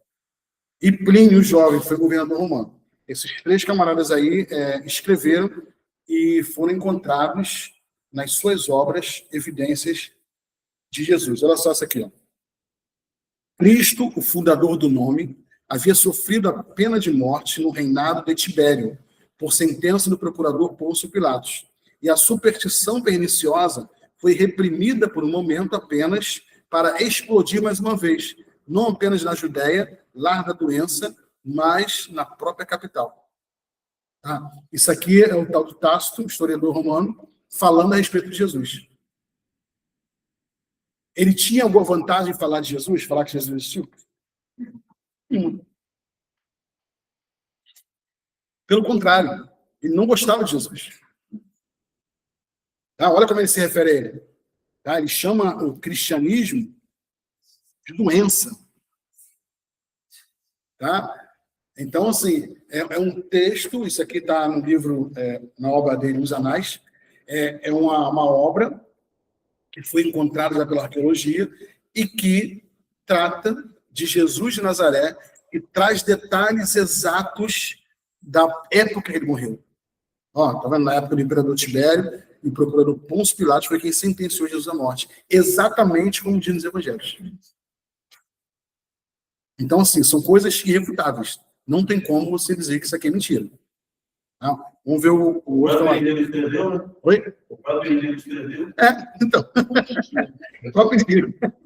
Tá? Flávio José, porque assim, ele é mais conhecido, porque tem um livro dele, História dos Hebreus, né, que o pessoal lê muito, consulta muito, e tem vários comentários sobre o judaísmo antigo. Tá? Tem uma obra dele que vai dizer o seguinte, ó, em outra passagem, cuja autenticidade é raramente questionada, Flávio José menciona a execução de Tiago, o irmão de Jesus, chamado o Cristo, corroborando novamente a existência de Jesus e o título messiânico a ele atribuído por seus seguidores. Segundo ele, era um homem sábio e mestre, autor de feitos surpreendentes e foi crucificado sob Pôncio Pilatos. Então, mais um historiador daquela época que fala de Jesus e das coisas que aconteceram nos evangelhos, sem citar os evangelhos, sem fazer referência à Bíblia, sem fazer referência à Escritura, mas falando de história e que fala da época que Jesus estava vivo e andando aqui na Terra. Então, são coisas que não tem como refutar. E uma terceira evidência é um camarada chamado Plínio Jovem. Tá? Ele escreve uma carta ao imperador Trajano e diz o seguinte, ó, eles afirmavam, no entanto, que toda a sua culpa ou erro consistia nisso, que eles tinham o costume de se reunir em um determinado dia fixo, antes do amanhecer, quando cantavam em versos alternados um hino a Cristo, como se fosse a um Deus. Isso aqui é um pedaço da carta desse Plínio Jovem. Uma carta que é onde ele pede conselhos sobre como lidar com os cristãos. Tá? Ele relata que os cristãos se reuniam e tratavam a Cristo como se fosse um Deus. Então, quando você pega nos evangelhos, Atos dos Apóstolos, vê as pessoas adorando, cultuando a Jesus e exatamente considerando ele como se fosse Deus. Tá? Então, o fato desses camaradas escreverem essas coisas em livros que não são cristãos, em obras que não têm nada a ver com o Evangelho, nada a ver com a Bíblia, são evidências fortíssimas que também sustentam a nossa fé como uma fé racional. Não cremos no fantasma, não cremos numa aparição fantasmagórica, cremos no Cristo, o Filho de Deus, que veio ao mundo. Aquele Deus dele está até com D minúsculo. Está até com D minúsculo, para ele é Deus, um Deus qualquer, isso aí. Tá? Isso aqui é a reprodução exatamente como está na carta dele. Isso pode ser amarelo. Tranquilo até aqui? Então, essas evidências é bom a gente saber. Porque, às vezes, tem um pessoal que entra na faculdade, aí acha que é esperto, acha que sabe muito. Cristianismo que nada, principalmente o pessoal que tem umas ideologias políticas que são contrárias ao Evangelho. Aí, cristianismo que nada, que Jesus que nada, que não sei o quê. E aí não sabem nem o que estão falando. E aí, você tiver uma base argumentativa para poder falar do Evangelho com propriedade, com sabedoria, com educação, mas com formas de provar, não tem como contestar. Como era o contexto familiar e social na Galileia? Como que Jesus vivia? O ambiente era judaico, um ambiente rural, e a economia baseada na agricultura e na pesca. Então, quando você vê Jesus ali saindo, depois, lembra aquele Mateus capítulo 4? Mateus 3, ele vai para a tentação, passa pela tentação lá, dos 40 dias e 40 noites, depois ele sai e começa a chamar os seus discípulos. Depois de jejuar 40 dias e 40 noites, Jesus começa a escolher os seus discípulos. E a maioria daqueles que ele escolheu eram o quê? Pescadores. Porque aquela região é uma região onde muitas pessoas viviam da pesca. Então, a base da economia ali era a pesca e a agricultura. Tá? É por isso que as parábolas de Jesus, como que eram as parábolas de Jesus? Um camarada tinha uma plantação de vinho, um semeador saiu a semear, um pai tinha 2 filhos, trabalhava na sua fazenda. Oi? Era sempre assim. Tá? A linguagem do povo, que todas as pessoas entendiam. Então, as pessoas ali estavam familiarizadas com aquele ambiente. Quando Jesus contava uma parábola, ele pintava um quadro que as pessoas da sua época rapidamente entendiam. Tá? Um senhor tinha 2 servos, um homem tinha 2 filhos, pediu para trabalhar no campo, era coisa da vivência das pessoas. Tá? E o nosso maior problema, o nosso maior erro, às vezes, é tentar ler os evangelhos e entender os evangelhos sob a nossa ótica, sob o nosso ponto de vista, sobre a nossa cultura. Quando, na verdade, a cultura era completamente diferente da nossa. Se Jesus viesse no tempo de hoje, as suas parábolas seriam totalmente diferentes. A sua pregação seria totalmente diferente. Não na sua essência, mas na sua forma. Então, Jesus ele prega o evangelho, ele ensina através de parábolas, baseado num contexto que era familiar a todas as pessoas que o ouviam. Tá? Então, por isso que às vezes é difícil alguém pegar um texto desse, que foi escrito há 2.000 anos atrás, dentro de um contexto totalmente diferente do nosso, e tentar adaptar para o nosso contexto, simplesmente copiando e colando. Não dá. Você precisa entrar no texto, mergulhar no texto e compreender o que acontecia ali. Bom? A família era patriarcal, as famílias eram extensas como uma unidade central. E para perto da mulher, para a mulher, era restrito à esfera doméstica. Então, a mulher não tinha o papel que ela tem hoje na sociedade. Eram poucas as mulheres que tinham posses.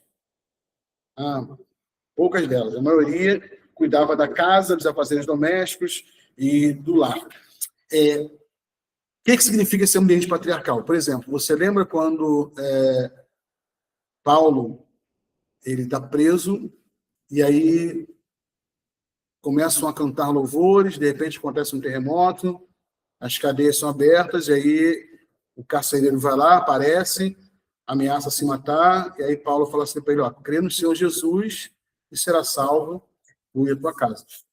E a gente até gosta desse texto. A gente até quer acreditar que isso é pra gente, né? Quem não quer? Quem não quer que sua casa seja salva? Todo mundo quer. Mas quando a gente vai para dentro do texto e tenta entender aquele contexto em que eles viviam, a gente entende que quando Paulo fala para aquele homem, crê no Senhor Jesus será salvo por tua casa, é porque as famílias eram patriarcais. E quando o chefe da casa se convertia a uma religião, obrigatoriamente todo mundo devia se converter. As pessoas não tinham opção. Então, por exemplo, devia ser assim até hoje, mas não. Eu sou a favor que fosse assim, mas não. Mas então, por exemplo, o carcereiro se converteu. Toda a sua casa se converteu. Lembra de Cornélio? Aquele camarada está lá, não fica caramba. Aquele camarada estava lá e aí Pedro vai lá e começa a pregar, e aí ele e toda a sua casa se batizam. Ele fala, mas será que todo mundo se converteu assim? Rápido? Que geralmente, como que acontece hoje? Uma pessoa se converte da família, né? Aí depois de anos de oração, de jejum, convidando para a igreja, aí um outro se converte, aí vai indo devagarinho, aí não vindo, tá? Mas aí, por que essa palavra, crer no Senhor Jesus e será salvo para a tua casa, não é uma promessa de Deus? Ela pode vir a ser para alguém, particularmente, mas não é para todos os cristãos. Até porque tem muita gente que se converte e o outro não se converteu. E o restante da família não, e morre aí. A promessa de Deus não se cumpriu? Não, a promessa de Deus se cumpre. Então, isso não é uma promessa de Deus para todos. Tá? Foi algo que foi falado naquela época, dentro de um determinado contexto, em que aquilo ali valia. Tá? Então, você não pode dizer, crê no Senhor Jesus e você salva você e sua casa. Pode não ser. Tá? Mas, mediante a oração, nós cremos que Deus pode trabalhar. Então, entendeu o que é esse contexto patriarcal? Da mesma forma, se alguém saísse de uma religião, todo mundo tinha que sair. Tá? Nazaré. Nazaré era uma aldeia pequena e anônima, não mencionada em algumas fontes importantes da época. Professor, hoje vai sair 11 anos, é isso? É porque vai já... 9h14, 9h14, dá 10 horas. Ó, Nazaré. Nazaré é uma aldeia pequena e anônima, não mencionada em fontes importantes da época. Outro dia, alguém me perguntou por que era Jesus de Nazaré. Por que eles chamavam ele de Jesus de Nazaré? Simplesmente porque ele foi criado em Nazaré. Ele não nasceu em Nazaré, mas ele foi criado lá junto com a sua família. Ele nasce em Belém, na Judéia. Jesus, ele era um tecton, pertencente à classe trabalhadora. Tá? Tecton foi traduzido na nossa Bíblia como carpinteiro. Não fala que Jesus é carpinteiro? Então, é a tradução que chegou para nós, carpinteiro. Mas, no sentido original, tecton era um artesão. Ele podia trabalhar com pedras, podia trabalhar com madeira, era uma espécie de construtor. É desse tecno, por exemplo, que vem a palavra arquiteto. É arquitecton. Então, a profissão de Jesus não era necessariamente um carpinteiro. Pode ser que ele trabalhasse com madeira, pode ser que ele trabalhasse com pedra, pode ser que ele trabalhasse com outras coisas. Tá? Mas já falaram aí, não sei se vocês viram, que Jesus tinha uma carpintaria. Em lugar nenhum da Bíblia diz isso. Mas o camarada foi falar que Jesus tinha carpintaria e que o pessoal que demorava 15 dias, um mês para entregar uma mesa, Jesus fazia em meia hora. Não,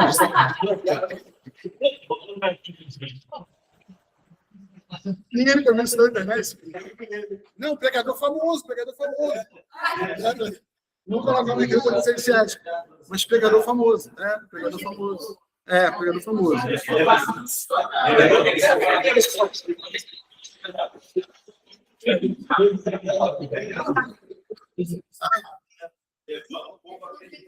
Mentira, isso aí.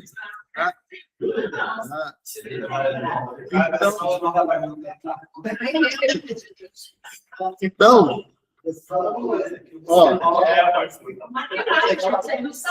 olha como é que o problema da tradução atrapalha a gente. Pode ser até que Jesus nem fosse carpinteiro. Porque o técnico não é necessariamente um carpinteiro. Ele pode ser um construtor, pode ser um artesão, pode ser alguém que trabalha com pedra. Então, e aí você não vê em lugar nenhum, por exemplo, da Bíblia, Jesus construindo uma cadeira, nem uma mesa. Só fala assim, esse não é Jesus, filho do carpinteiro, ou esse não é Jesus, o carpinteiro. E aí a gente pensa logo, Jesus era marceneiro, fazia móvel, fazia isso aqui. Talvez ele nunca tenha feito móvel. Tá? Mas era alguém que estava acostumado com trabalhos braçais. Isso a gente pode dizer. Tá? Não era alguém que foi criado ali, estudando. Ele trabalhava com seu pai, José. E é o que a gente sabe. Aí também o pessoal, assim, o seminário foi, o pessoal aprende uma coisa no seminário, aí depois está falando, não tinha não era carpinteiro nada, que não sei o quê. Aí já sai logo, não, Jesus não era carpinteiro nada, isso é mentira, é o diabo, não sei o quê. Então, estou falando que ele não era, estou falando que ele não era necessariamente um carpinteiro. Podia ser que trabalhasse com madeira, ou com pedra, ou que fosse um construtor até de casa. Mas a Bíblia não traz esses detalhes para nós. E onde a Bíblia se cala, para que a gente vai ficar procurando inventar? Se a Bíblia não fala, não vai acrescentar nada. Isso aí. Tá? Então, a teologia de Jesus, aquilo que ele acreditava e pregava, era a teologia da humildade. Tá? O Messias não surge do centro do poder. Qual era a cidade que era o centro do poder naquela época? Em Israel. Jerusalém. Tá? Só um parênteses. Jerusalém hoje não é a capital de Israel. Tá? Naquela época, Jerusalém era o centro social, político e religioso. Então, em Jerusalém ficava o templo. Lembra aquele templo que Salomão construiu? E aí foi destruído lá por Nabucodonosor. E aí depois ele é destruído novamente. Depois vem Zorobabel e reconstrói o templo de Esdras e Neemias. Depois ele foi destruído novamente. Aí vem o Herodes e começa a reconstruir, fazer uma obra de reconstrução naquele templo. Então, por isso, Jerusalém torna-se o centro religioso mais importante de todo Israel. Porque o templo estava ali. O Messias não surge de lá. Ele não vem de Jerusalém, tá? Mas ele vem da Galileia dos gentios. Então, isso estava profetizado já no Antigo Testamento. A subversão da expectativa, a escolha divina pela simplicidade e obscuridade subverte as noções de poder e grandeza. Ora, a nação de Israel esperava um rei, esperava um Messias. E como que esse Messias vai vir de Nazaré? Lembra quando Jesus fala, quando um discípulo fala assim, pô, Jesus aqui, vem cá conhecer ele, um profeta, lá de Nazaré. Alguém fala assim, pode vir alguma coisa boa de Nazaré? De tão mínima que era a importância daquela cidade para os israelitas. Inclusive, os camaradas lá ficavam procurando nas escrituras para ver de onde viria o Messias.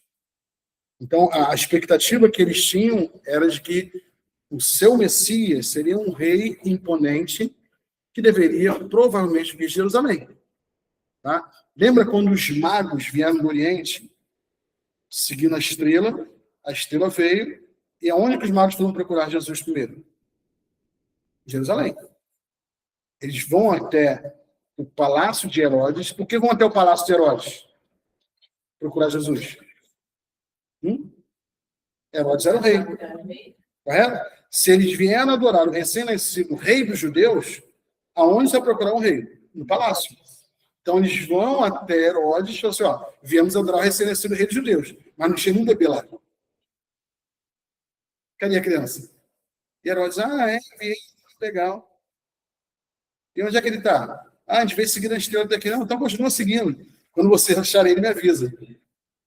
Tá? Então, eles vão justamente para Jerusalém, porque ali era a sede do poder.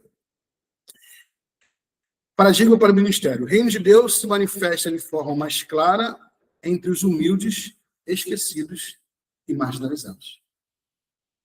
Tá? Uma vez, João Batista estava preso. Lembra que ele foi preso?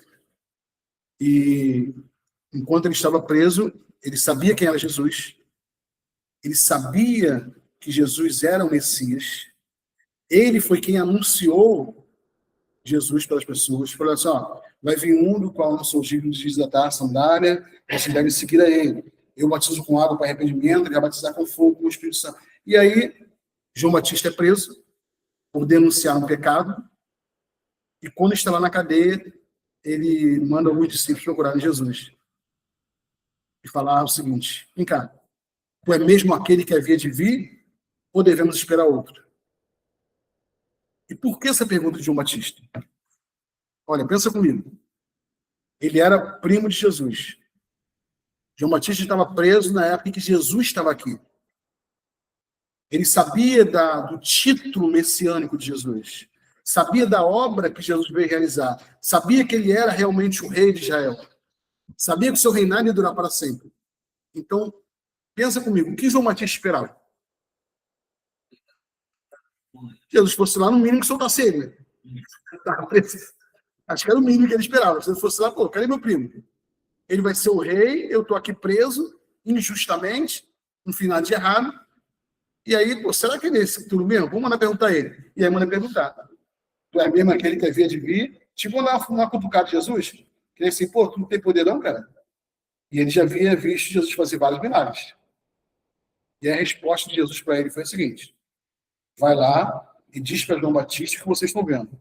Os cegos enxergam, os surdos ouvem, os paralíticos andam, os mortos ressuscitam e aos pobres está sendo anunciado o reino de Deus.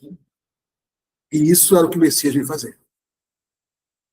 Ele veio dar vista aos cegos, veio curar paralíticos, veio ressuscitar mortos e veio anunciar o reino de Deus aos pobres, porque isso não era feito naquela época. Essa elite religiosa se restringia apenas àqueles que tinham condições. Os pobres viviam à margem da sociedade. Lembra-se do cego de Jericó? Ele estava ali, com a capinha dele, mendigando, e passa Jesus, Jesus, filho de Davi, tem misericórdia, porque ele sequer podia chegar perto. E Jesus vem justamente para pregar para esses. A mulher cananeia e tantos outros que, ao longo dos evangelhos, a gente vê Jesus pregando, eram pessoas desqualificadas, por exemplo, para estarem na sinagoga. Não podiam ouvir a Torá na sinagoga.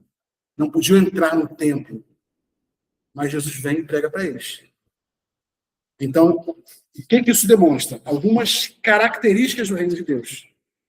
No reino de Deus não existe doença. Jesus provou isso curando as enfermidades da época. No reino de Deus não existe aleijado. Jesus veio e fez camada com a mão toda ressequida e ficar com a mão normal. Então, no reino de Deus não existem pobres, porque o reino de Deus foi anunciado aos pobres.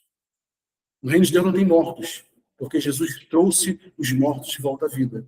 Então, aquilo que Jesus estava fazendo era uma pequena amostra do que era o reino de Deus que estava sendo implementado na Terra. Era apenas uma pequenina amostra. Ele fez essas coisas para mostrar. O reino de Deus chegou. E o reino de Deus é isso. Vai nos ensinar que na eternidade não haverá pobres, não haverá doentes, não haverá cegos, não haverá mutilados, não haverá mortos. E é nesse reino que nós vamos viver toda a eternidade. Amém?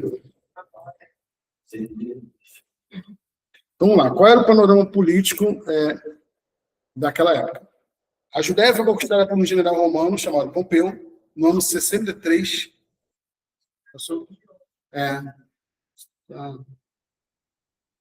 Eu mando para vocês o slide. Deixa eu ver se está passando aqui na... Aqui está passando normal. Eu mando para vocês no grupo. Foi conquistada por um general romano chamado Pompeu no ano 63 a.C. Então, olha que quando Jesus veio ao mundo, havia pouquíssimo tempo em que a Judéia havia sido conquistada por Roma. 63 a.C.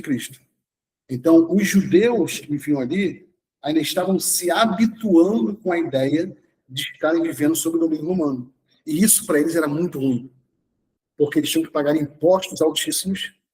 Esses impostos eram cobrados por publicanos. Lembra que Jesus fala assim, os publicanos são chamados pecadores? Lembra daquela parábola que Jesus conta do fariseu e do publicano? Então, os publicanos eles eram odiados pelos judeus, porque eles trabalhavam para Roma. E os judeus odiavam o Império Romano, porque tinham que pagar impostos para eles e tinham que se submeter. Lembra quando Jesus falou assim, se alguém te obrigar a caminhar com ele 1 milha, caminha 2. Por que Jesus fala isso? Porque existia uma lei romana que se um soldado pedisse a qualquer cidadão para carregar a sua bolsa, seu cantil, sua água, ou de qualquer outra pessoa, eles eram obrigados a caminhar 1 milha com aquilo ali.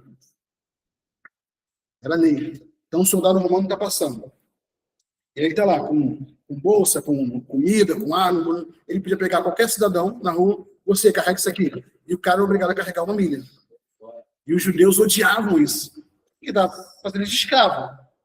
Né? E aí, olha só a controvérsia e o paradoxo. Jesus era o rei dos judeus.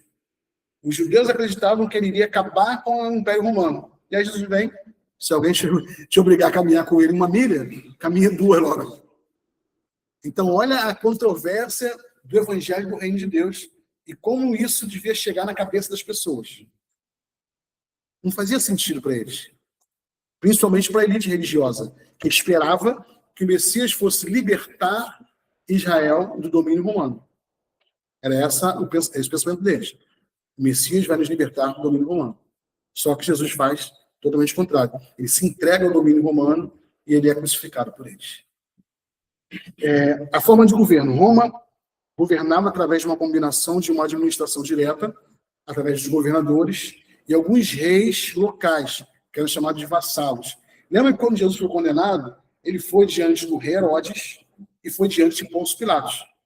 E Herodes tinha uma autoridade e Pôncio Pilatos também tinha uma autoridade. Então, um governo meio complicado, mas que para eles funcionava.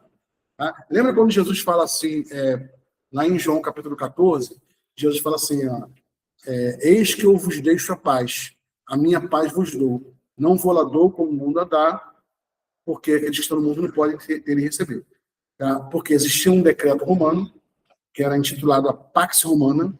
Quando a gente estuda história na escola, a pessoa que saiu da escola há pouco tempo aí,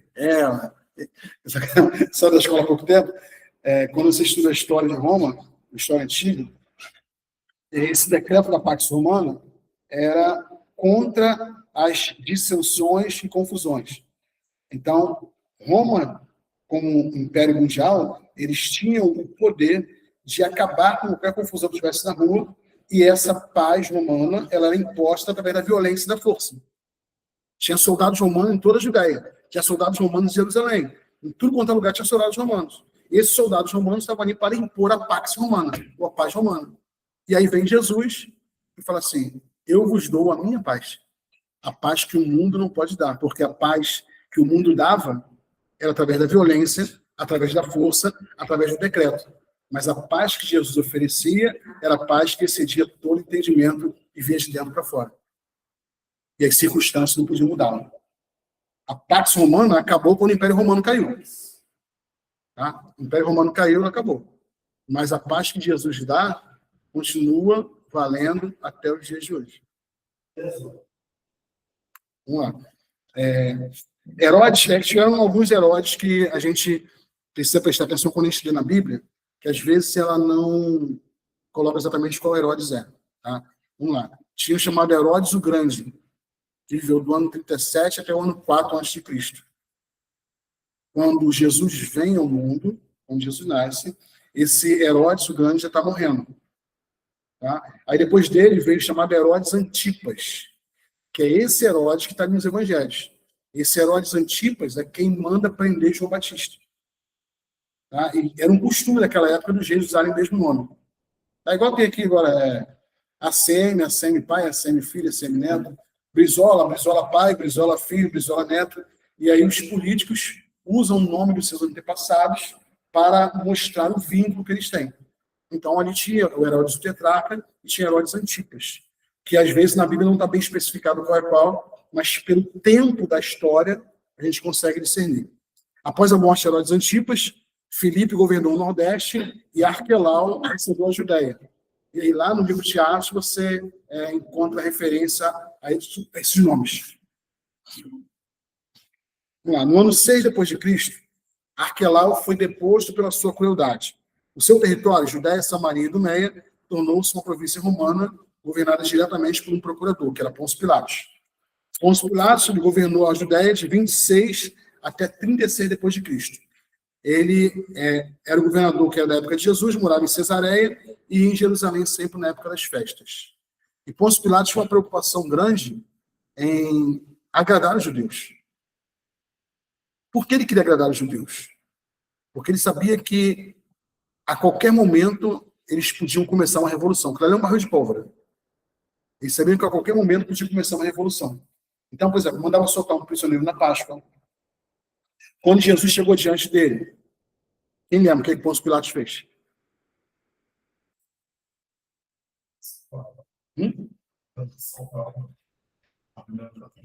Tentou salvá-lo. Falou assim, não vejo nada nesse homem que possa condená-lo.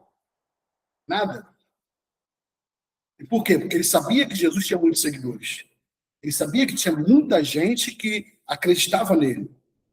E ele realmente não viu nada. A própria mulher dele teve um sonho lá, falou assim, isso é um sangue inocente. E o que Pôncio Pilatos faz? Lava as mãos. Porque ele tinha que agradar também a elite religiosa. E era a elite religiosa quem queria Jesus crucificado.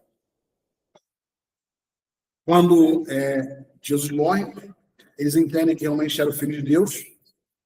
E diz a tradição que Pôncio Pilatos, não está na Bíblia, diz a tradição que Pôncio Pilatos ficou louco no final da vida e parte do seu comportamento de loucura é lavar incessantemente as mãos. Então, diz que ele ficou louco e aí ficava o tempo todo lavando as mãos, pelo peso na consciência daquilo que ele tinha feito com Jesus. Então, sei que toda a história ela faz sentido e a gente consegue ir juntando os pontos quando a gente vai entendendo um pouco desse contexto histórico-cultural. O que Roma fazia com a Judéia? Ele impunha impostos pesados, essa cobrança era feita pelos publicanos, e você lembra que Jesus, por exemplo, tem uma passagem que chega o pessoal lá de Roma, e ele bate na porta lá e fala assim, viemos aqui cobrar imposto. Aí o que Jesus faz? Ele manda Pedro pegar um peixe e pegar uma moeda chamada estátua. Vai lá, pega um peixe, na boca do peixe vai ter uma moeda e paga o imposto por mim e por ti.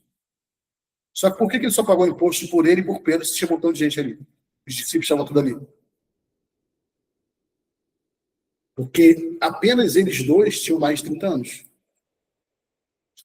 Então, quando a gente vê os filmes, a gente vê lá os discípulos, tudo barbudão, tal, uns coroa e tal, mas é bem provável que os discípulos de Jesus tivessem bem menos de 30 anos. Fossem meninos recém-saídos da adolescência. Talvez 18, 20. Então, essa coisa louca. Jesus, novo também, com 30 anos. Dos discípulos que ele chamou, só Pedro tinha mais de 30, o resto tudo tinha menos. Ele chama essa gurizada toda, e são esses moleques que vão mudar a história da humanidade através da pregação. O troço mais improvável que podia acontecer. Pegou a visão, né? É. Não, eu tô achando legal que aqui tem um pessoal aqui mais jovem, parece que dividiu, né?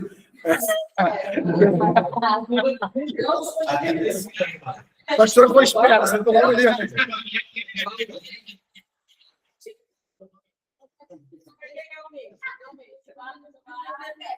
Ó, tem pessoal mais jovem, tem pessoal mais maduro aqui.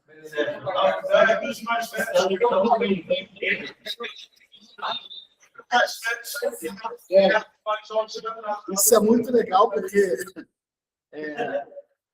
assim, foram esses garotos que revolucionaram o mundo da sua época. O único mais velho ali era Pedro. Ainda foi um vacilão ainda, depois de Jesus.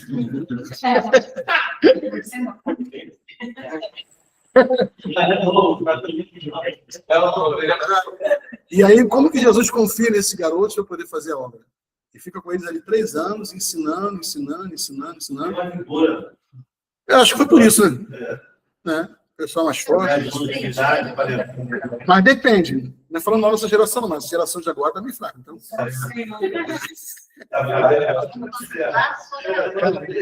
Geração Z, W, estão cansados. Mas assim, eu louvo a Deus que assim, existem jovens que entram no seminário. Eu tenho lá no outro seminário, 10 ou 20% dos alunos são jovens, a maioria já é mais amadurecido.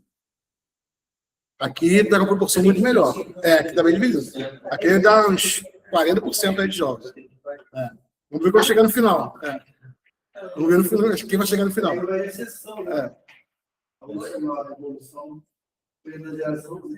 Foi, né? Vamos ver.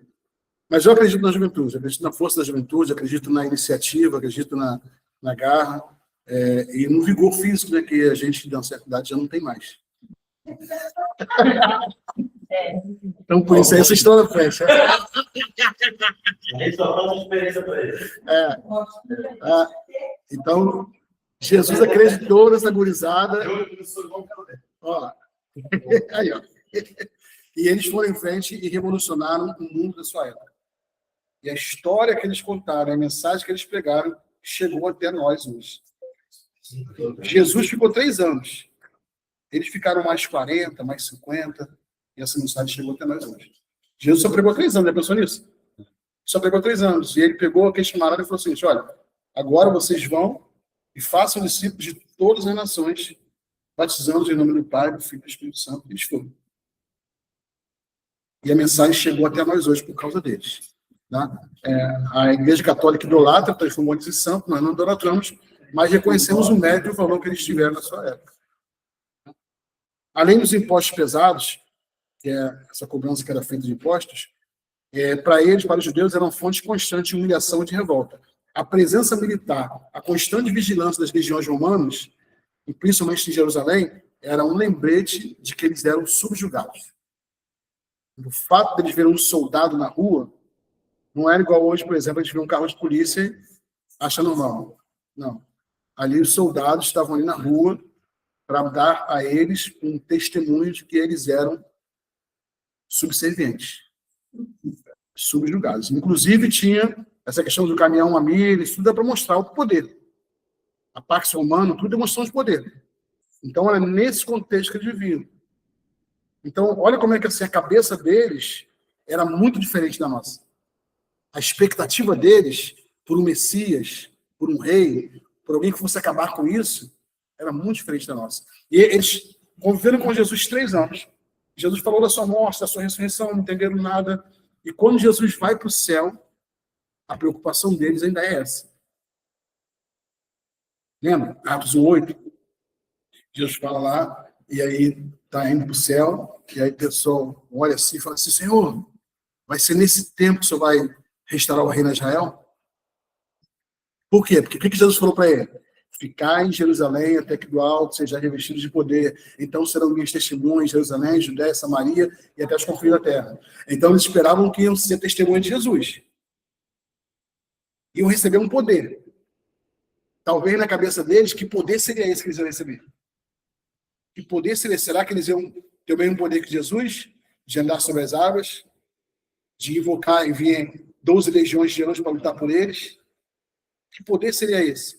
Então, na cabeça dele, bom, a gente está aqui, nós somos os 12 que ele escolheu.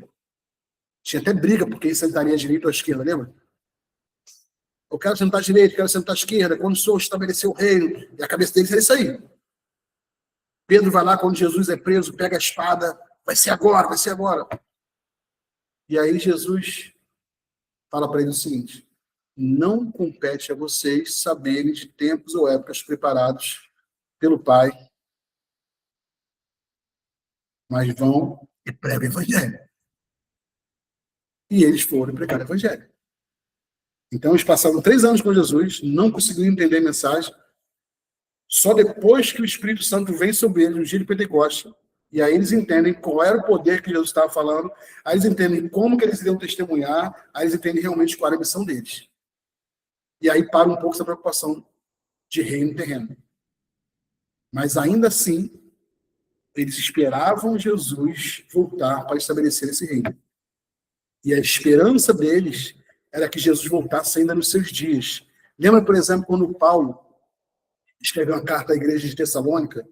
Ele fala assim, irmãos, não quero que vocês se entristeçam com relação aos que dormem, ou aos que morreram. Por quê? Porque eles acreditavam que aqueles que estavam morrendo, estavam ficando velhos, não iam ver isso tudo acontecer.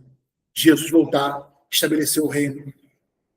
E aí estavam preocupados. E aí Paulo escreve para eles e fala o seguinte, olha, não se preocupem, porque no abrir e fechar de olhos, a trombeta vai soar, os mortos ressuscitarão, depois nós, olha a esperança deles, nós, os que estivermos vivos, seremos arrebatados para encontrar o Senhor nos ares. E assim estaremos para sempre com o Senhor. Então era ali, era para aqueles dias. E aí passa o tempo, essa é a primeira carta dos Tessalonicenses, passa o tempo, algumas pessoas pegam essa mensagem e falam o seguinte, Jesus está voltando, para que eu vou trabalhar? E param de trabalhar, literalmente, da comunidade da igreja. Paulo escreve uma segunda carta aos Tessalonicenses e diz o seguinte, aquele que não trabalha, também não come. E traz eles para a realidade. Traz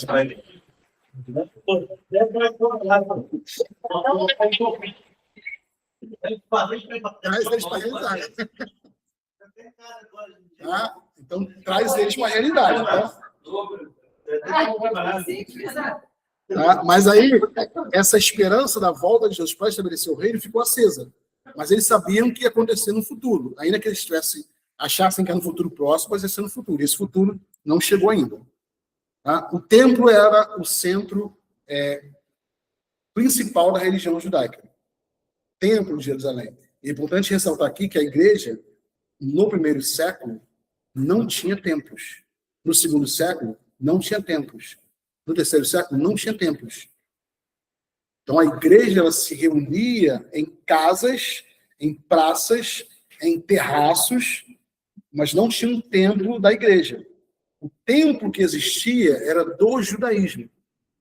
Mas como é que tem lá em Atos, capítulo 3? Pedro e João indo para a oração, a hora nona, na porta do templo, chamada Formosa, é porque eles continuavam frequentando o templo. Iam lá nas orações. Mas o templo não era da igreja. O templo era dos judeus. Como eles eram judeus, eles continuavam frequentando o templo. Eles podiam ir lá.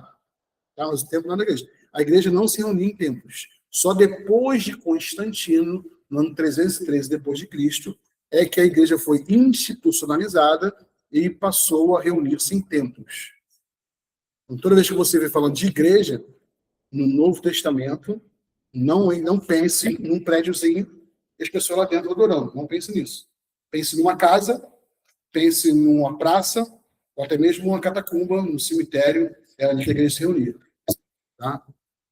Então, o templo era dos judeus, era do judaísmo, e ali no templo aconteciam os cultos sacrificiais, rituais de sacrifício. Quem dominava o templo, quem controlava, eram os sacerdotes e os saduceus, eram eles que mandavam ali, e o sumo sacerdote é quem era o chefe máximo ali do templo. Lembra que Jesus, quando está sendo interrogado, era um julgamento, mas quem estava interrogando ele era o sumo sacerdote? Inclusive bate nele. Profetiza aí, Cristo, que a gente bateu. Então, por quê? O que esse camarada tinha a ver? Por que eles estavam lá no julgamento de Jesus? Se eles eram religiosos. Porque Roma respeitava essa liderança religiosa e deixava questões para eles resolverem, inclusive dentro da política. Então, eram eles que participavam do julgamento. Não era apenas o Império Romano. Então, essa elite sacerdotal era quem controlava. E o Sinédrio, que era o Supremo Conselho Judaico, tinha autoridade religiosa e civil debaixo da supervisão romana. Então, se o Sinédrio, que era um grupo de pessoas ali que se reuniam, e era a liderança da época, tomasse uma decisão, inclusive, por exemplo, de apedrejar alguém, Roma não interferia, deixava apedrejar. Lembra-se daquela mulher, lá de João 8, que foi pega em adultério, e o pessoal está tudo com pedra lá, e falando o seguinte: a lei diz que nós devemos apedrejá-la. E eles tinham liberdade para seguir essa lei, desde que o Sinédrio autorizasse. Tá? Então, eles estavam debaixo do jugo romano, mas tinham também poder para gerir algumas questões legais. Vamos encerrar por aqui. Na próxima aula, a gente continua falando a respeito das sinagogas. Bom, alguém tem alguma dúvida sobre o que foi falado até aqui? Tranquilo? Tá fácil demais, tá? Tá fácil demais, tá fácil. Muita coisa? Não, muita coisa. Hã? Foi falado nessa aula. Então, vou disponibilizar. Tá na apostila, tá? Eu vou disponibilizar para vocês hoje esse slide. E durante a semana eu vou botar o PDF da apostila no grupo. E semana que vem eu vou trazer impressa.